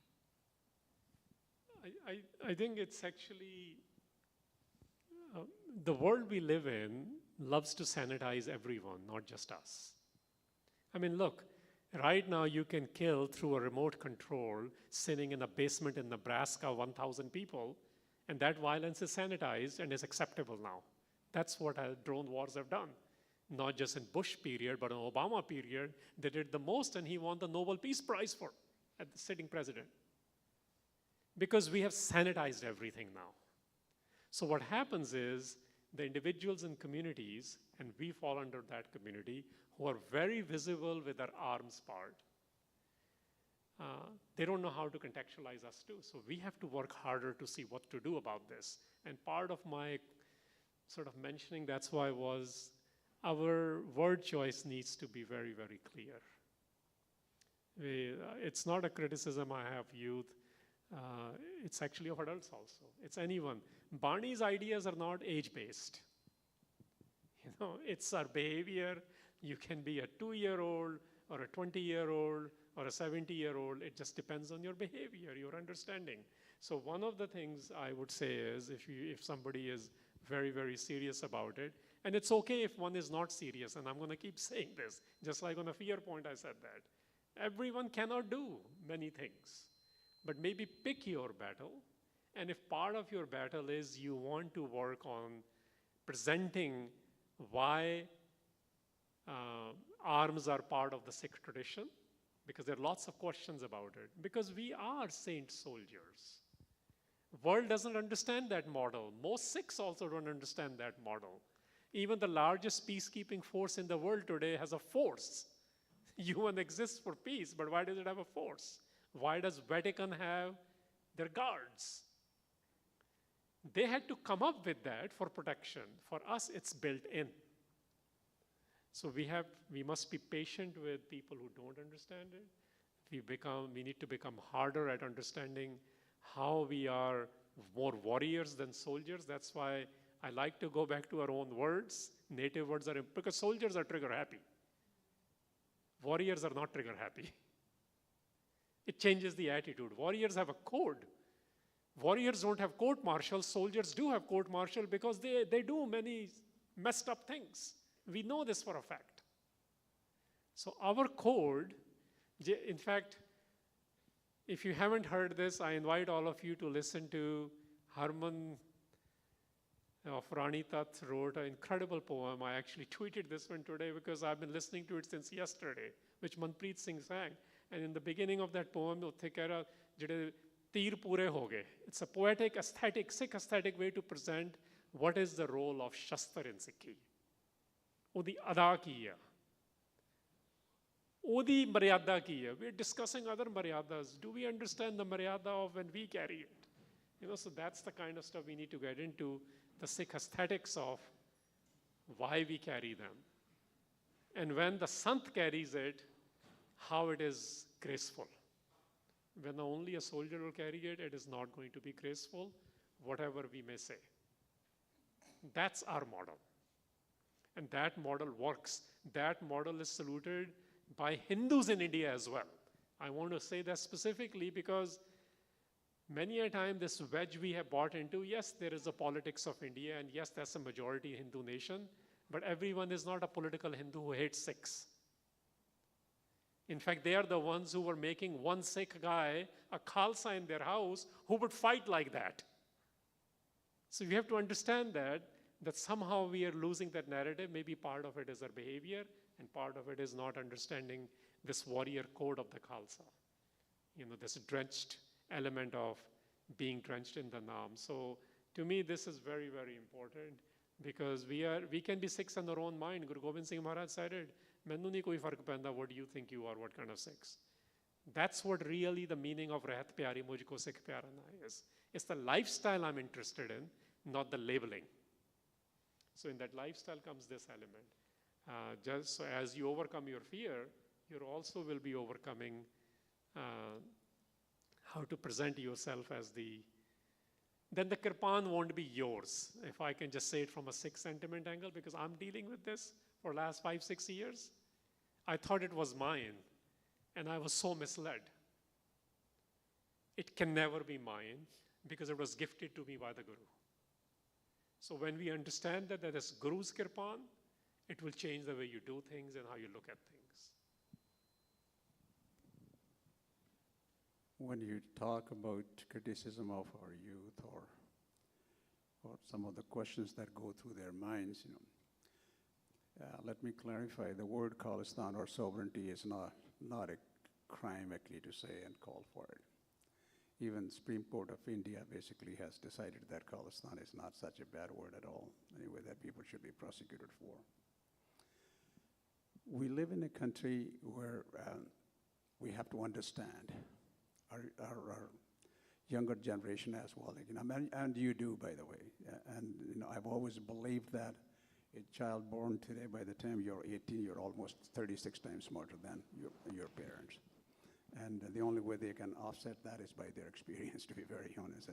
And someone like me, myself, who is into a fourth generation right now, I can tell my grandchildren actually that they're probably 1,300 times smarter than me in different ways. But I will compensate actually with the experience. And I'll tell you from an experience point of view, learn to understand that we only play as an associate role, actually living outside of India. You can talk about Khalistan every day. There's nothing you can do about it yourself. Okay? So you have to understand your responsibilities, actually, where you live. And then your responsibility can be, you can bring their issues actually to the forefront in the international arena. But what has even recent elections, for example, shown you that that particular fire still burns actually in that country. They can't hide that. So in that context, actually, those of us actually at my generations and the generations of Harinder Singhs, and then now your generations, younger one actually after that coming up, you got to understand, take that responsibility from that level. Don't get actually entangled in the things that actually that you can't handle here. And if you do it right, you can always actually progress with your own the directions that you want to take. And if you go the wrong way, and basically all you do is actually you make noise actually and don't get anything achieved. And that leads right into my next question, which was going to be, what do you both see as the role of diasporic communities when it comes to not only seeking justice in some form for 84, but for reconciling with what occurred, for perhaps speaking out about sovereignty in Khalistan, considering we do live in a very safe environment where we're insulated from a lot of the issues on the ground. And at the end of the day, I think, the recent election results also show that all people that live in Punjab are not unified in terms of who they want to support, what views they aspire to. So as diasporic communities, what is our role? And how do we know what the people of Punjab actually want? I think the role is very clear. It's been same even in the modern sense of the modern nation states we've been dealing for 100 years. What was the role 100 years ago?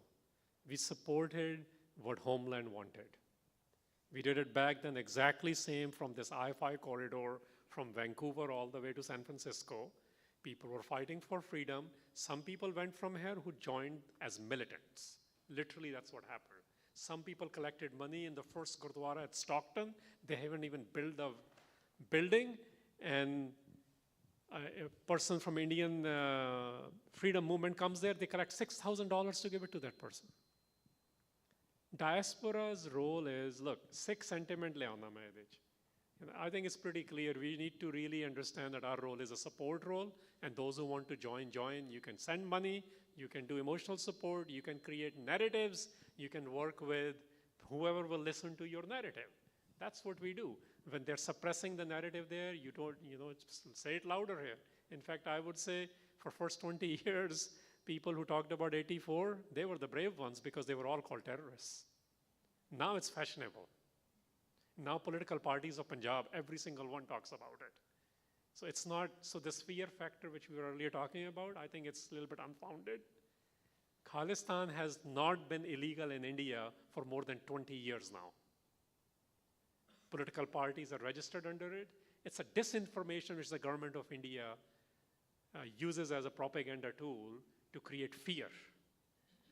The word, the elections, the elected members of parliament, Khalistanis who live in Punjab, who have been part of the militancy movement, talk about it as well. So how come they are not given the platforms to talk about it instead of certain people who are only in diaspora? We have to also ask that question. So essentially what I'm saying is this. Diaspora's role from a Sikh perspective, the diaspora at the time of Guru Tegh Bahadur Sahib was Bihar, Patna. Diaspora it's a Jewish word, from a Jewish angle it came. Now it's normalized for all populations. In Bani, we call this Pardes. The biggest idea in Bani is, Man Pardesi Jethiye Sab Des Paraya. This whole border thing we are used to as a modern nation state, even until 70s, you didn't even need a passport to travel. These are hardened boundaries because of the immigration and the politics of immigration. In Bani, it's very, very clear. Your mind, if it becomes foreigner from the communities you live in, from the pains of the people, then everything is a foreign land. Now, Sikhs have always operated like that, but there is a physical community. So when Guru Tegh Bahadur period, when Patna becomes the diaspora, guess where Guru Gobind Singh Maharaj at the time, Guru Gobind Rai goes to? Anandpur. So as a Sikh, we all have a journey to Anandpur. All of us. Doesn't matter. I have a friend who's, if you looked at him, you'll say, "Leh, ye ta patit haiga." Because we do that a lot, Patit in Bani is a fallen one. We are all fallen ones. So in certain protocol sense, yes, somebody might not be keeping air, but they never took Amrit, so why do you keep putting them down? So the reason what I'm saying is, even he says, in last few years, he's like, my dad used to say this, and maran to pehla mainu kehne Anandpur Sahib le chal. There is that thing. We are the citizens of Anandpur in that sense. So diaspora de vich jithe bhi assi kade baithe hain, we all have our journey to Anandpur. Figure out your journey. And in that journey, it's your journey. Yeah? There's a Panth's journey which is very different. Not everyone can work in an organized way in Panth, because Panth is not organized right now. But at least figure out your journey as a diaspora individual. What is my journey to Anandpur? And as you're figuring that out, support the ones who really want to do things there. And don't buy into this propaganda ki sare utthe jao. Kyun sare utthe jaiye? Sitting here, I want to support also. But je jana koi ja sakda, utthe jaake bhi kare. And I would say large part of the work is really help people frame. We have not done serious framing on anything right now. I would say this, if somebody is seriously interested, 20 ਸਾਲ ਤਾਂ ਮੈਨੂੰ ਗੱਲ ਕਰਦੇ ਸੁਣਦੇ ਹੋ ਗਏ ਨੇ, ਸਿੱਖਾਂ ਦੀ think tank ਚਾਹੀਦੀ ਹੈ. ਅੱਜ ਕੱਲ੍ਹ ਕਈ ਆਪਣੇ ਨਾਂ ਦੇ ਨਾਲ ਲਿਖਣ ਵੀ ਲੱਗੇ ਹਾਂ ਅਸੀਂ think tank. That's not a think tank. Let me tell you, this is the reality of the things. You can do whatever you want. In the geopolitical realities of the world, nobody is our ally. Just because somebody gives a particular statement, it could be because there's a national conscience or laws of the country. We have 0 allies in the world. That's a fact. Not Pakistan, not Canada, not America. But you work with those countries in the geopolitical realities and human rights issues and the conscience of the people. We can't even get our own MPs to talk about policy change. I don't need any more declarations of the 84. I'm sorry, we don't need those. It's so easy to do that. Indian courts have done that now. The government of Delhi has done that. So how is that a big deal to do that in Canada now? The big deal will be if you actually had all your MPs and said, this is one issue we want resolved with our counterparts in India, I will call that as a serious work. That's how you may be able to move a needle on one small policy. Otherwise, in the 100-piece puzzle in the world, in the geopolitics of today, 6 are not even one piece of that puzzle. With that pragmatic reality, do something. Don't expect anyone will be our ally. Our ally is only hum har sang tada kiya. It's so clear. I mean, which la-la land are we living in?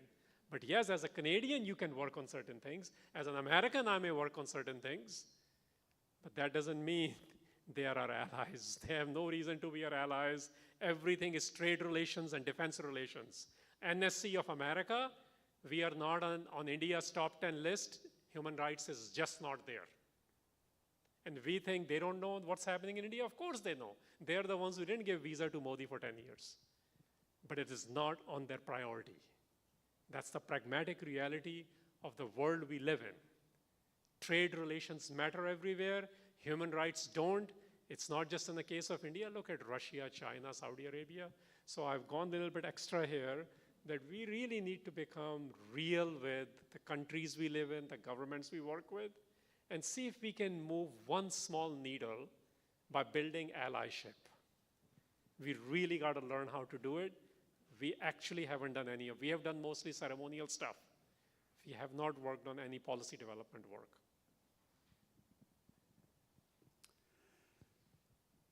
When we talk about what we do, let me take a couple specific issues with that.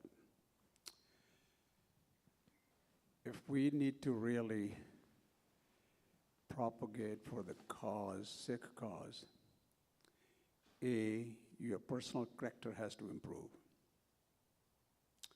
As an individual, you display those qualities, what Sikhs are. Secondly, you look at the population of Sikhs actually in Canada, 800,000 right now. Each one of, different countries have different laws. There are certain things you can do in Canada that the US you can't do. There are certain things you can do in the United States that we can't do it in Canada. Within that context, I always talk about, and I used to say it actually 40 years ago as well.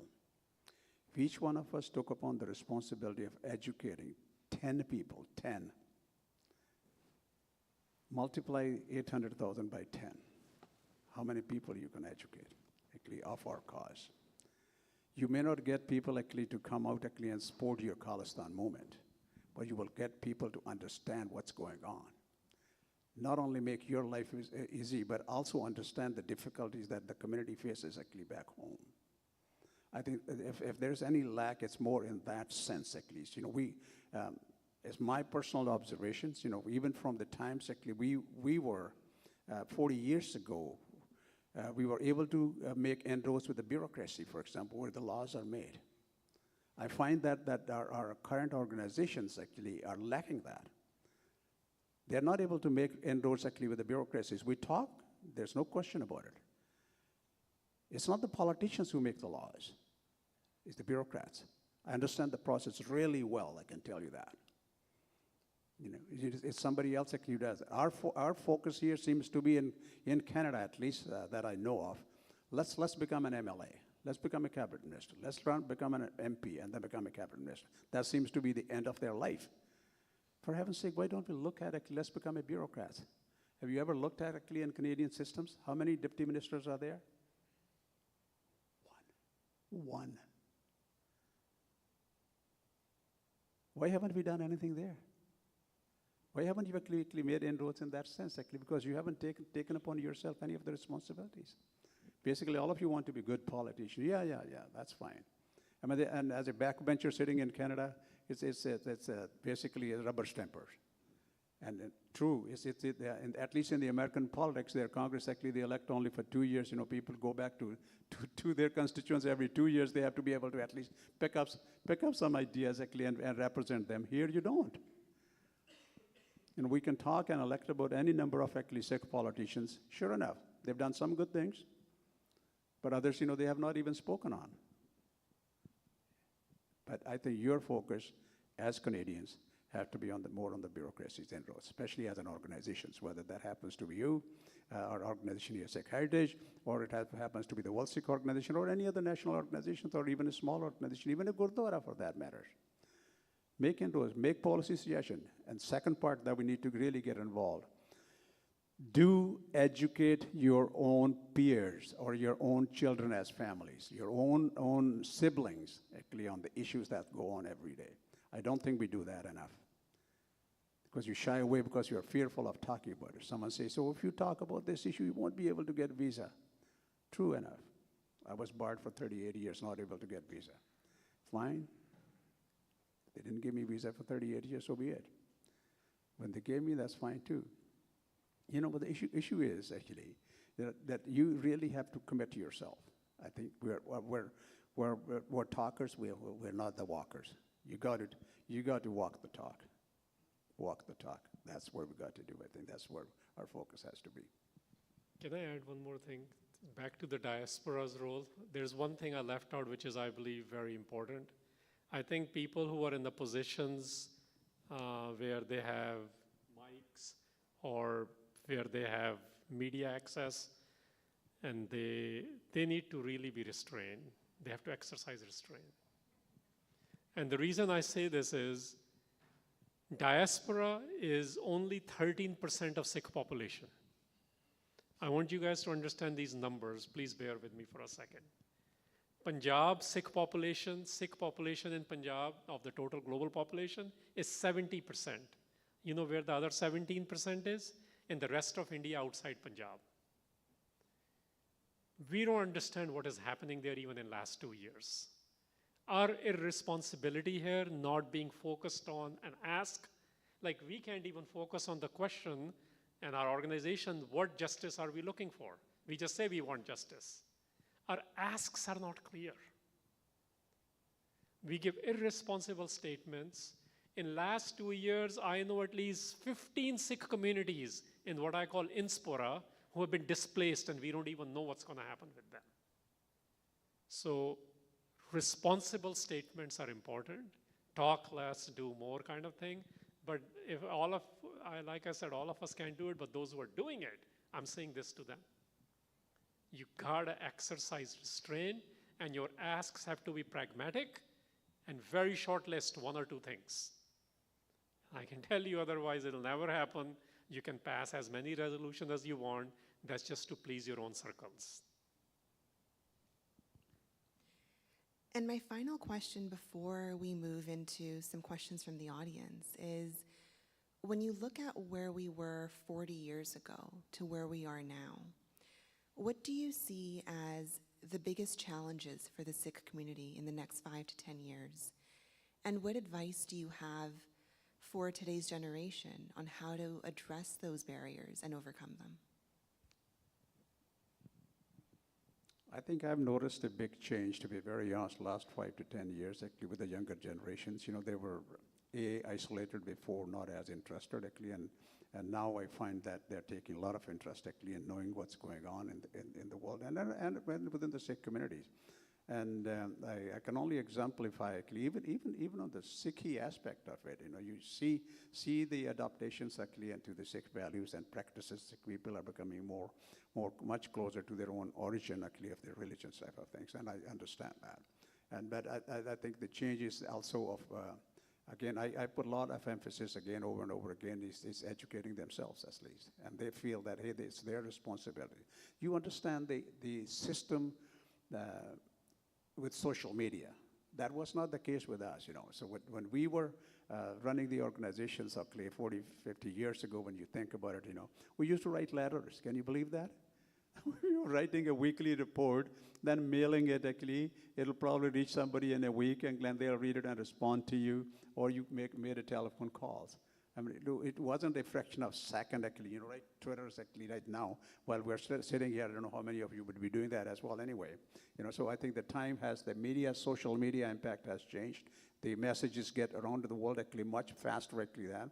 And you also learn a lot more, actually, from the people, but there's also garbage out there. That's what we got to be careful about, because social media is not necessarily putting all the best things. even Wikipedia and others, when you're looking at Sikhi and Sikh values and certain answers to your Sikhi questions, they're not accurate. They're not accurately actually given on social media. Everybody has their own personal opinions, I think. So you're either being swayed one way or another. I see that the challenges that most of you youngsters would be facing that. There's a lot of peer pressures one way or another actually through social media going there, and people feeling embarrassed. Why should I be talking about this? This is so and so says this, and that I think those are the changes. Social media change has been a big one, and artificial intelligence actually has gotten into your way right now in your life, and in fact even into the Guru Granth Sahib.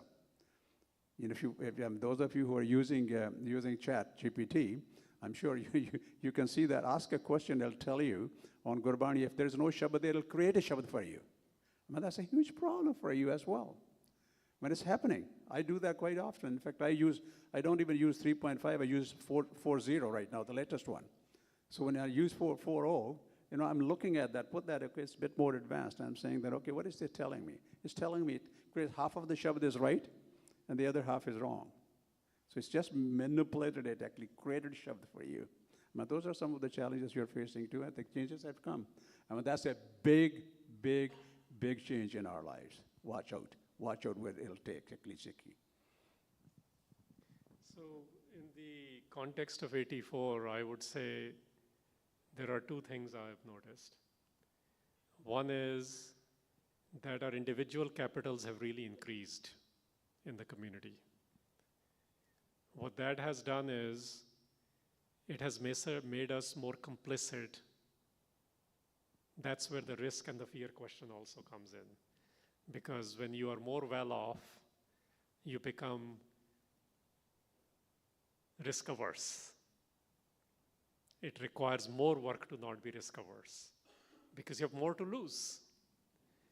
So this individual capital, which has really come a long way, those are success stories. We celebrate them, and I'm part of that.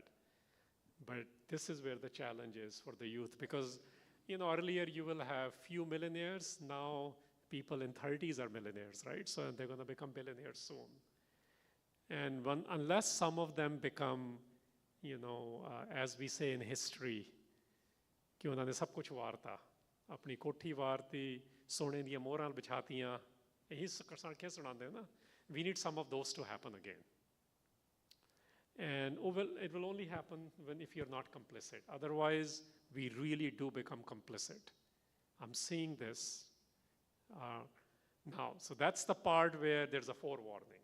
Now, the part where I see amazing trends, that we are much more competent now. We definitely are developing better competencies. I'm seeing people who are below my age group, in 10 years younger or 20 years younger than me. They really are very capable people. But our journey, which is I think in the previous generation to now, is similar, but we are not thinking about what I call now becoming civil servants of the Panth. So what are we going to do with all those aptitudes and competencies unless we prepare, or unless one prepares oneself to serve in the court of the Guru? And this is where Canada is just like India now, so don't keep putting down India. We're sitting in Canada, I'm going to give a Canadian example. In fact, percentage-wise, this is where the most Sikhs are. So India has politicians, India has heads of departments, India has musicians who are all Sikhs as well. So we say, ki oni kuch kar de, the bhi ki ho raha in that sense. So it's the competencies we have developed, which is wonderful. But how many of those competencies, what percentage can we get 1 to 2% of those competent people, high caliber individual capitals, to actually be for the Panth? And that's where there is not a nickeling and diming when you do that. It's all in kind of a stuff.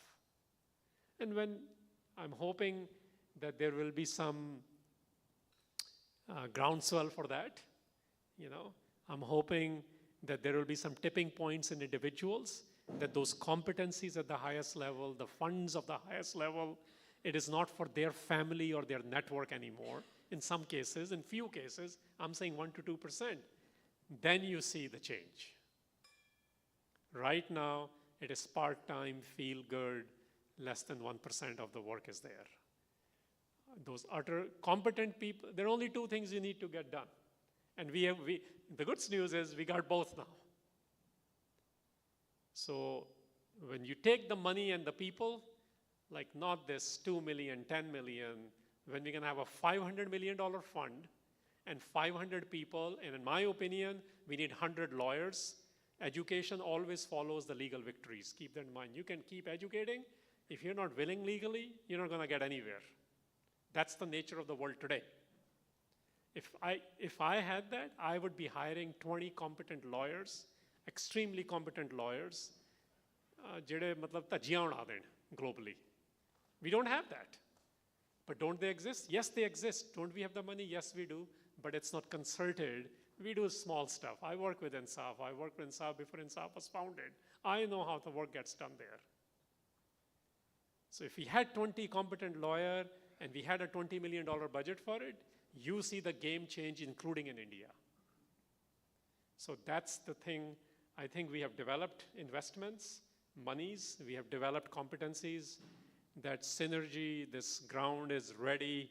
ਕਿਤੇ ਨਾ ਕਿਤੇ ਜੇ ਉਹ ਬੀਜ ਪੂਰਾ ਪੈ ਜਾਊਗਾ ਤੇ ਉਹ ਪੁੰਗਰੂਗਾ ਵੀ ਅਜੇ ਉਹ ਪੂਰਾ ਨਹੀਂ ਪੈ ਰਿਹਾ ਅਜੇ ਅਸੀਂ ਰੋਮਾਂਸਿੰਗ ਕਰਦੇ ਹਾਂ ਇਸ ਕੰਮ ਦੀ ਉਸ ਰੋਮਾਂਸ ਵਿੱਚ ਜਿੰਨੀ ਕੁ ਐਫਰਟ ਹੋਈਆਂ ਨੇ ਬੜੀਆਂ ਰਿਜ਼ਲਟਸ ਆ ਰਹੇ ਨੇ ਬਟ ਇਮੈਜਿਨ ਜੇ ਆਲ ਇਨ ਚਲਾ ਜਾਵੇ ਕੁਝ ਕੁ ਜਣਿਆਂ ਦਾ then you will see some serious dents and I think we are ready for it. I'm hopeful that we're going to see that in next 5 years in a couple of spots. Now, I could continue asking question for hours to come, but I'm sure the audience also has some burning questions that have come up throughout the course of this evening's program. So we do have time to take a few questions from the audience. Perhaps if you could put up your hand. We have a few mics that we can hand around. I see we have a couple hands that have already gone up. The mics are at both ends of the staircases. So if we could maybe have, I think we have people on our team who will go around and hand those mics out. And I see we do have a lot of questions, so we'll try to keep answers short so that we can address as many as possible. Perhaps we can start on the left here. And if you could address your question to a particular person, that would be wonderful. And also, please do speak right into your mic because we are live streaming, and so we want to make sure everybody can hear. Waheguru Ji Ka Khalsa, Waheguru Ji Ki Fateh. So my question is for Mr. Harinder Singh.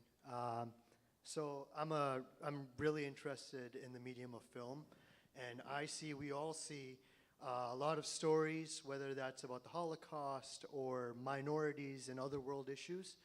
And I don't really see like a lot of our stories. And how do you suggest that we sort of push that needle and start representing our voices to the general public, because film is such an influential art form. So I was just wondering how we can maybe as the youth start pushing that needle and start showcasing our stories and our voices in that art form. Thank you. I mean, I can give you a general answer and I'll give you one very specific thing. Look, I've been hearing this for 20 years. And I can tell you there have been some really good successes as well. Both within the community and outside of Sikh community, like movie like Amu was made by Shanali Bose. It's not for the lack of effort. Even this movie, which India is not releasing on Jaswant Singh Khalda, it's actually a Punjabi guy who's a director. There's a serious talent sitting in Bollywood who are background Sikhs and Punjabis, but they don't have a production house. There is zero production house owned by Sikhs. There is talent out there now, so you can look at, I can't tell you how to develop that talent. There are enough mediums, go figure it out.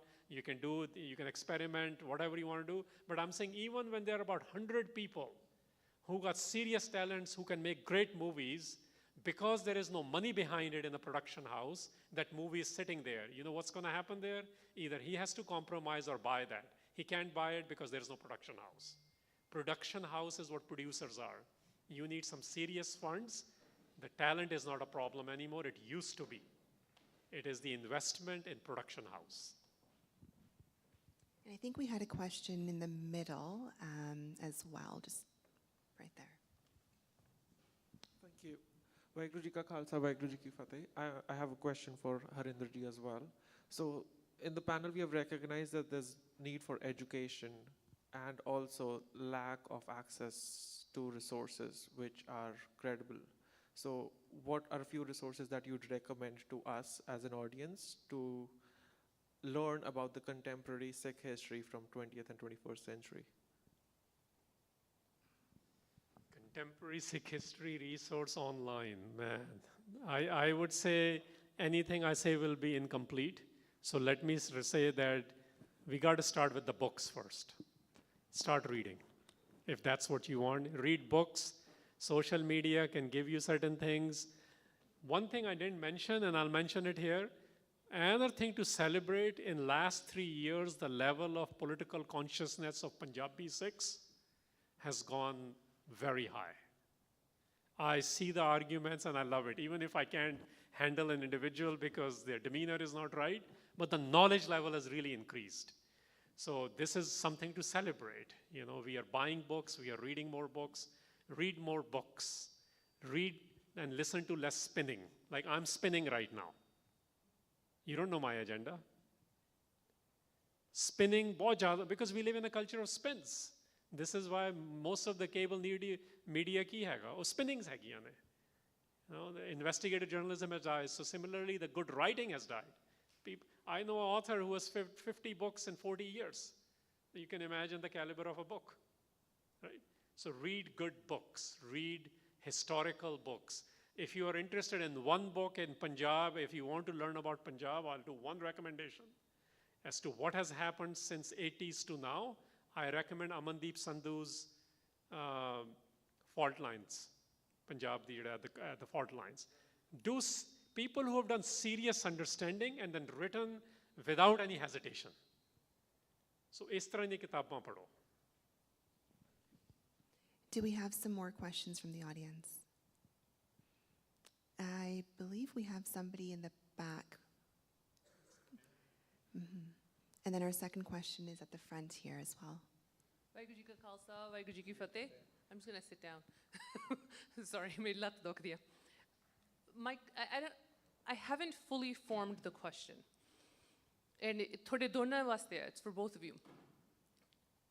And I'm seeing this happen a lot, this reliance on the current institutions, whether that be educational institutions, whether that be the institutions of criminal justice, international justice, this reliance of we need to operate within the systems. And currently, given the global context, we're seeing the systems crumble. The ICC, the ICJ, universities, university campus, protests that are happening. The creation of knowledge, the production of knowledge, the facilitation of knowledge, it's all within hands of people that we are not. Working within institutions but not having the power, not having the accountability to say, I want to create this, I want to do research here, whether that be in Punjab or whether that be in Canada, a researcher has to say, this is what I'm going to research and please provide funds. Which grants are given? Those decisions are made through a whisper network. Those decisions are made with money. Those decisions are made with the current entrenched systems of oppression. So how are we, speaking to the Sikhi narrative that you spoke about, Harinder Singh Ji, that we use our words, we use our narratives as you spoke, Uncle Ji. How do we do that effectively when we are beholden to those systems, when those very systems oppress us? We are currently oppressed by those systems. I'm wearing a kufia, okay? And I work in an institution. My kufia is not black and white. Why? Because it's a spin to you, sir. This would be too political to don if I wore it at work. I'm mindful of that. I'm operating within a system. I'm mindful of what I can say publicly, what I cannot say publicly. But I still am a Sikh. I understand Sikh values. I understand Chardi Kala. I understand Dekh Dekh Fateh, all of that. How do we all work with dismantling current systems that are oppressing us? That is my question. Bahut vadda. Let me put a spin on it, as Harinder said.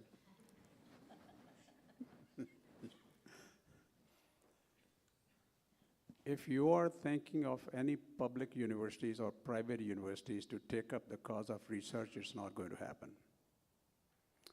It will not happen. It has not happened actually on behalf of the Sikh community. And I'll tell you a few examples. 1987, we established a chair at the University of British Columbia, the first ever chair actually in North America. Guess what? We established a Sikh chair. Sikh community contributed 50% of the funds, has zero control on it. It got changed from Sikh chair to a Punjabi chair, from Punjabi chair to pretty much to a South Asian chair. So right now, nothing of any significance has ever happened. No research has ever been done, and no forums have ever been done. Actually, those of you who have gone to UBC, you would know that. You go to any other university. There are 8 universities in the U.S. where chairs are established. You look at their curriculum. They teach one course. UFT teaches one course, Introduction to Sikhi, basically. That's all they do, nothing else. That is why the spin that I'm putting on it is, some of us got together, we said enough is enough. Because I was trying to establish another chair at SFU here. They asked me $5 million. They said, $5 million will probably do it for a chair. I said, if I give you $5 million, what would you do? Who are your advisors? When they started naming the advisors, I started putting X on all of them. And I won't name them here. That's why we established Guru Nanak Institute of Global Study. We said we will establish our own universities. Research is a big focus of our institute, I'll tell you. Currently, there are 4 projects underway. I'll tell you from different angles as well. Something might come up actually as a surprise to you. We take up some issues that nobody else has in Punjab or any other university has ever taken up. For example, even on Guru Granth Sahib, the project that Harinder's Institute is doing is different than what we are doing it. My budget is $250,000 on that. I've got 33 scholars working on it for the past 2.5 years. Okay, they're looking at it from a different angle altogether than what they are looking at. And I have another project, for example, actually looking at on the research end of it. Actually, if you want to do research, get on my site, okay, to be very honest. Apply for a grant. Say that this is what I want to do research on. I've got the academic board that reviews your inquiries, actually what research you will, but it has to be novice. It can't be something repeat that's been done somewhere else. I want research that is uncharted territories, and we will fund it. That's not the issue. Within the Sikh community, funding has never been the problem. The problem only comes in actually because we're not able to define the project. I'm finding it actually within my own institute. When I say that I can easily define a project, I've got people walking in saying that let me actually fund that project for you because I like the projects. I think this is where the benefit will come in for us. And I think Guru Nanak Institute also holds international research summits. We're only 3 years old. This our third actually research summit is coming in September again, September 28th and 29th this year, where we invite scholars from all over the world. We try to pick up the best scholars we can. This year we're also promoting scholars as well, 6 scholars that would not be otherwise recognized. And equality is a big focus of Guru Nanak Institute as well. Okay, and so it's not only the male scholars we're picking up the women scholars. Some of them who have been ignored, and they've done an excellent job, superb job at the international levels.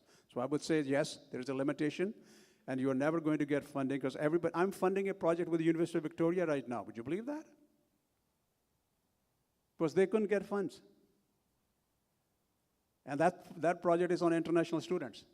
The challenges actually that international students are facing here. So that project is funded by us. So we look at different projects. We like to do it for the community. I think, so I think your questions are valid, very valid questions. So you take it either on the spend part of it for GNI, get on the GNI website, you would know actually what we're doing. So at some of the course material, you'll be surprised that we talked about on the curriculums. Yes, we will teach some of the courses that other people will never be able to teach. My first degree that's coming up on undergraduate degrees is on Sikh studies, 104 courses in that, 104. Because you only need 120 credits to actually graduate from a university. And that 120 credits, actually, you don't need 104 courses, but I have given the electives to the extent that you can really change from one degree to another halfway through if you want to do it. And so there's fair amount of actually opportunity you'll find that if you get on our website, you'll find that. Thank you. your question is generic, so here's a generic approach, and then you have to make your own decisions. Either you can work to dismantle a system, and there are enough anarchist models available for us if you really want to exercise. Or the other thing is you can join a system because you believe in reform and you change it from within, then you have to create allyships for that. It's the same everywhere, by the way. You think Sikh institutions don't have it, it's the same problem in SGPC. It's a human behavior problem. Uncle ji spin nahi kar rahe si, wo to plug in kar rahe si. So I'm being very reserved in not plugging in anything except that one book so far. The really dismantling, the approach essentially is this. Any change happens, whether it's institutional, governance, or other places, when you have activists who work with people who are inside the system to push it very hard. Activists can never govern. We have seen this in Sikh space and non-Sikh spaces because they haven't learned how to govern. Some of them better learn how to do it because when you have to govern, they fall apart. We see it in international politics and even countries. So if you want to dismantle, you need to have a replacement. Otherwise, you're just being a postmodernist. A-bhi theek nahi, A-bhi theek nahi, A-bhi theek nahi. Well, then this is a difference with Guru Nanak. Professor Puras ne likhya, Guru Nanak is busy dismantling things in Asa Ki War and rebuilding new things in it. So this rebuilding part, we need to imagine much more. If you are interested in dismantling, reimagine certain things. If you cannot reimagine, then go for the reform. And all I'll say is, in my experience, you need at least 10 years diligent effort. If you don't want to commit 10 years to do either one of them, go get a job somewhere else. We have time for one final question, which I think we have up front here. Waheguru Ji Ka Khalsa, Waheguru Ji Ki Fateh. So my question piggybacks off this a little bit. You're talking about reforming within the system. So far, internationally, I don't think we've had 1984 recognized as a genocide. It's important we reclaim that word as a kalukara within our own community, but there's no international definition for that. So my question is, what is the benefit of pushing for the recognition officially, legally, on the international level, especially from our position as Diaspora Sikhs, of getting 1984 recognized as a genocide? This is something Jagmeet Singh is championing this year on the 40th anniversary. And what does the community stand to benefit? And how can we, if that's the next step forward, where do we build from there? I mean, to me, it's very clear. I didn't say don't get it recognized. I said I don't need other statements. They're two very different things. And then even we have to understand the politics of genocide. We are not, currently there are 17 genocides going on. Who's stopping those? If we are serious about it, you have to get deeper. I mean, this is a conversation I've had with Sukhman I don't know how many times. There is a whole politics of why things are not declared genocides, because if you are a member of UN, for example, one small element is then it becomes your moral duty to go intervene. Canada, in April, in addition to Sikh Heritage Month, was a genocide remembrance month as well. And it wasn't just remembrance. And I talked about this in Brampton the other day when I was there for April. And I mentioned this, which genocide is Canada stopping right now? Which are actually currently going on? We really need to understand these things. Ki assi mang ki rahe hain, to oda fayda ki hona. I don't think we look, that's why I said our asks are not clear. Oh, you want to go to UN for what?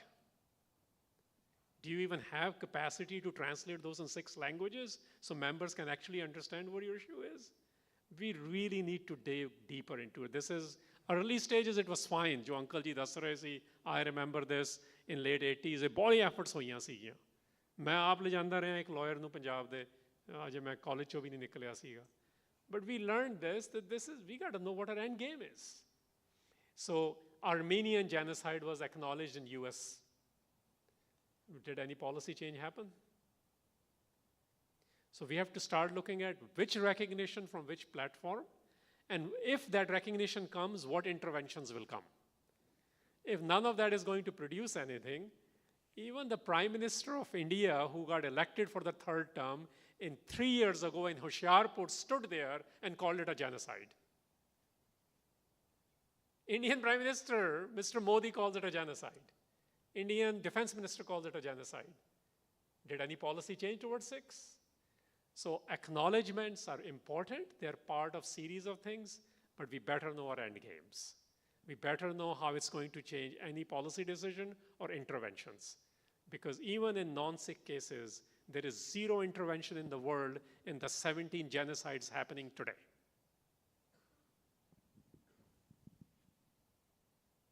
Recognition at different levels actually are basically individual satisfactions or for the community saying that yes, it is recognized at certain levels. But I take a step further that I think that does not mean that we should not do it. Okay? The way I look at it, if the Sikh community really advocates actually for the genocide terminologies to be highlighted at the UN, they should do it. But there's a process for that, by the way. And I'll explain to you the process that we went through and then we failed. Okay? Every third year they take the applications actually for being member actually of a committee. And every third year we used to apply as World Sikh organizations. And third time when we applied, the person who accepted our application was fired because India happens to be a member of that organizations. And they felt that the WSO should never be allowed actually a voice at all. I think Sikh community from time to time actually has to be trying, but our advocacy has to reach that level at the international level. Never stop it. That's my age-old experience. You can say that, you know, it comes. Okay, it does have a value. It may not have the total impact that we're looking for, but it may only be a cosmetic value, but it does, if you want to raise. You know, if the young lady actually in Ontario actually had that in their legislature, actually the term actually recognized, and she faced it, she lost the election next time actually because so many people worked against her. But I can understand that. You know, through the Canadian Parliament, we have talked about it. Sure, it highlights that. If it was not a concern to other people, they would not be opposing it. That means it does have a value. So I think we should never stop working. Should always actually be continuing with your advocacy that you have it, and at every level that you can, and both from the provincial to federal to the international arena. I think that's where I look at it, and that's what I suggest everyone should be working for. We are unfortunately out of time for any more questions. We're already quite over what we had set for this evening. But what we will be doing now is I will hand it back to our MCs just to close off the evening. And you will also have an opportunity to view some of the archival exhibit that we've put up around the room.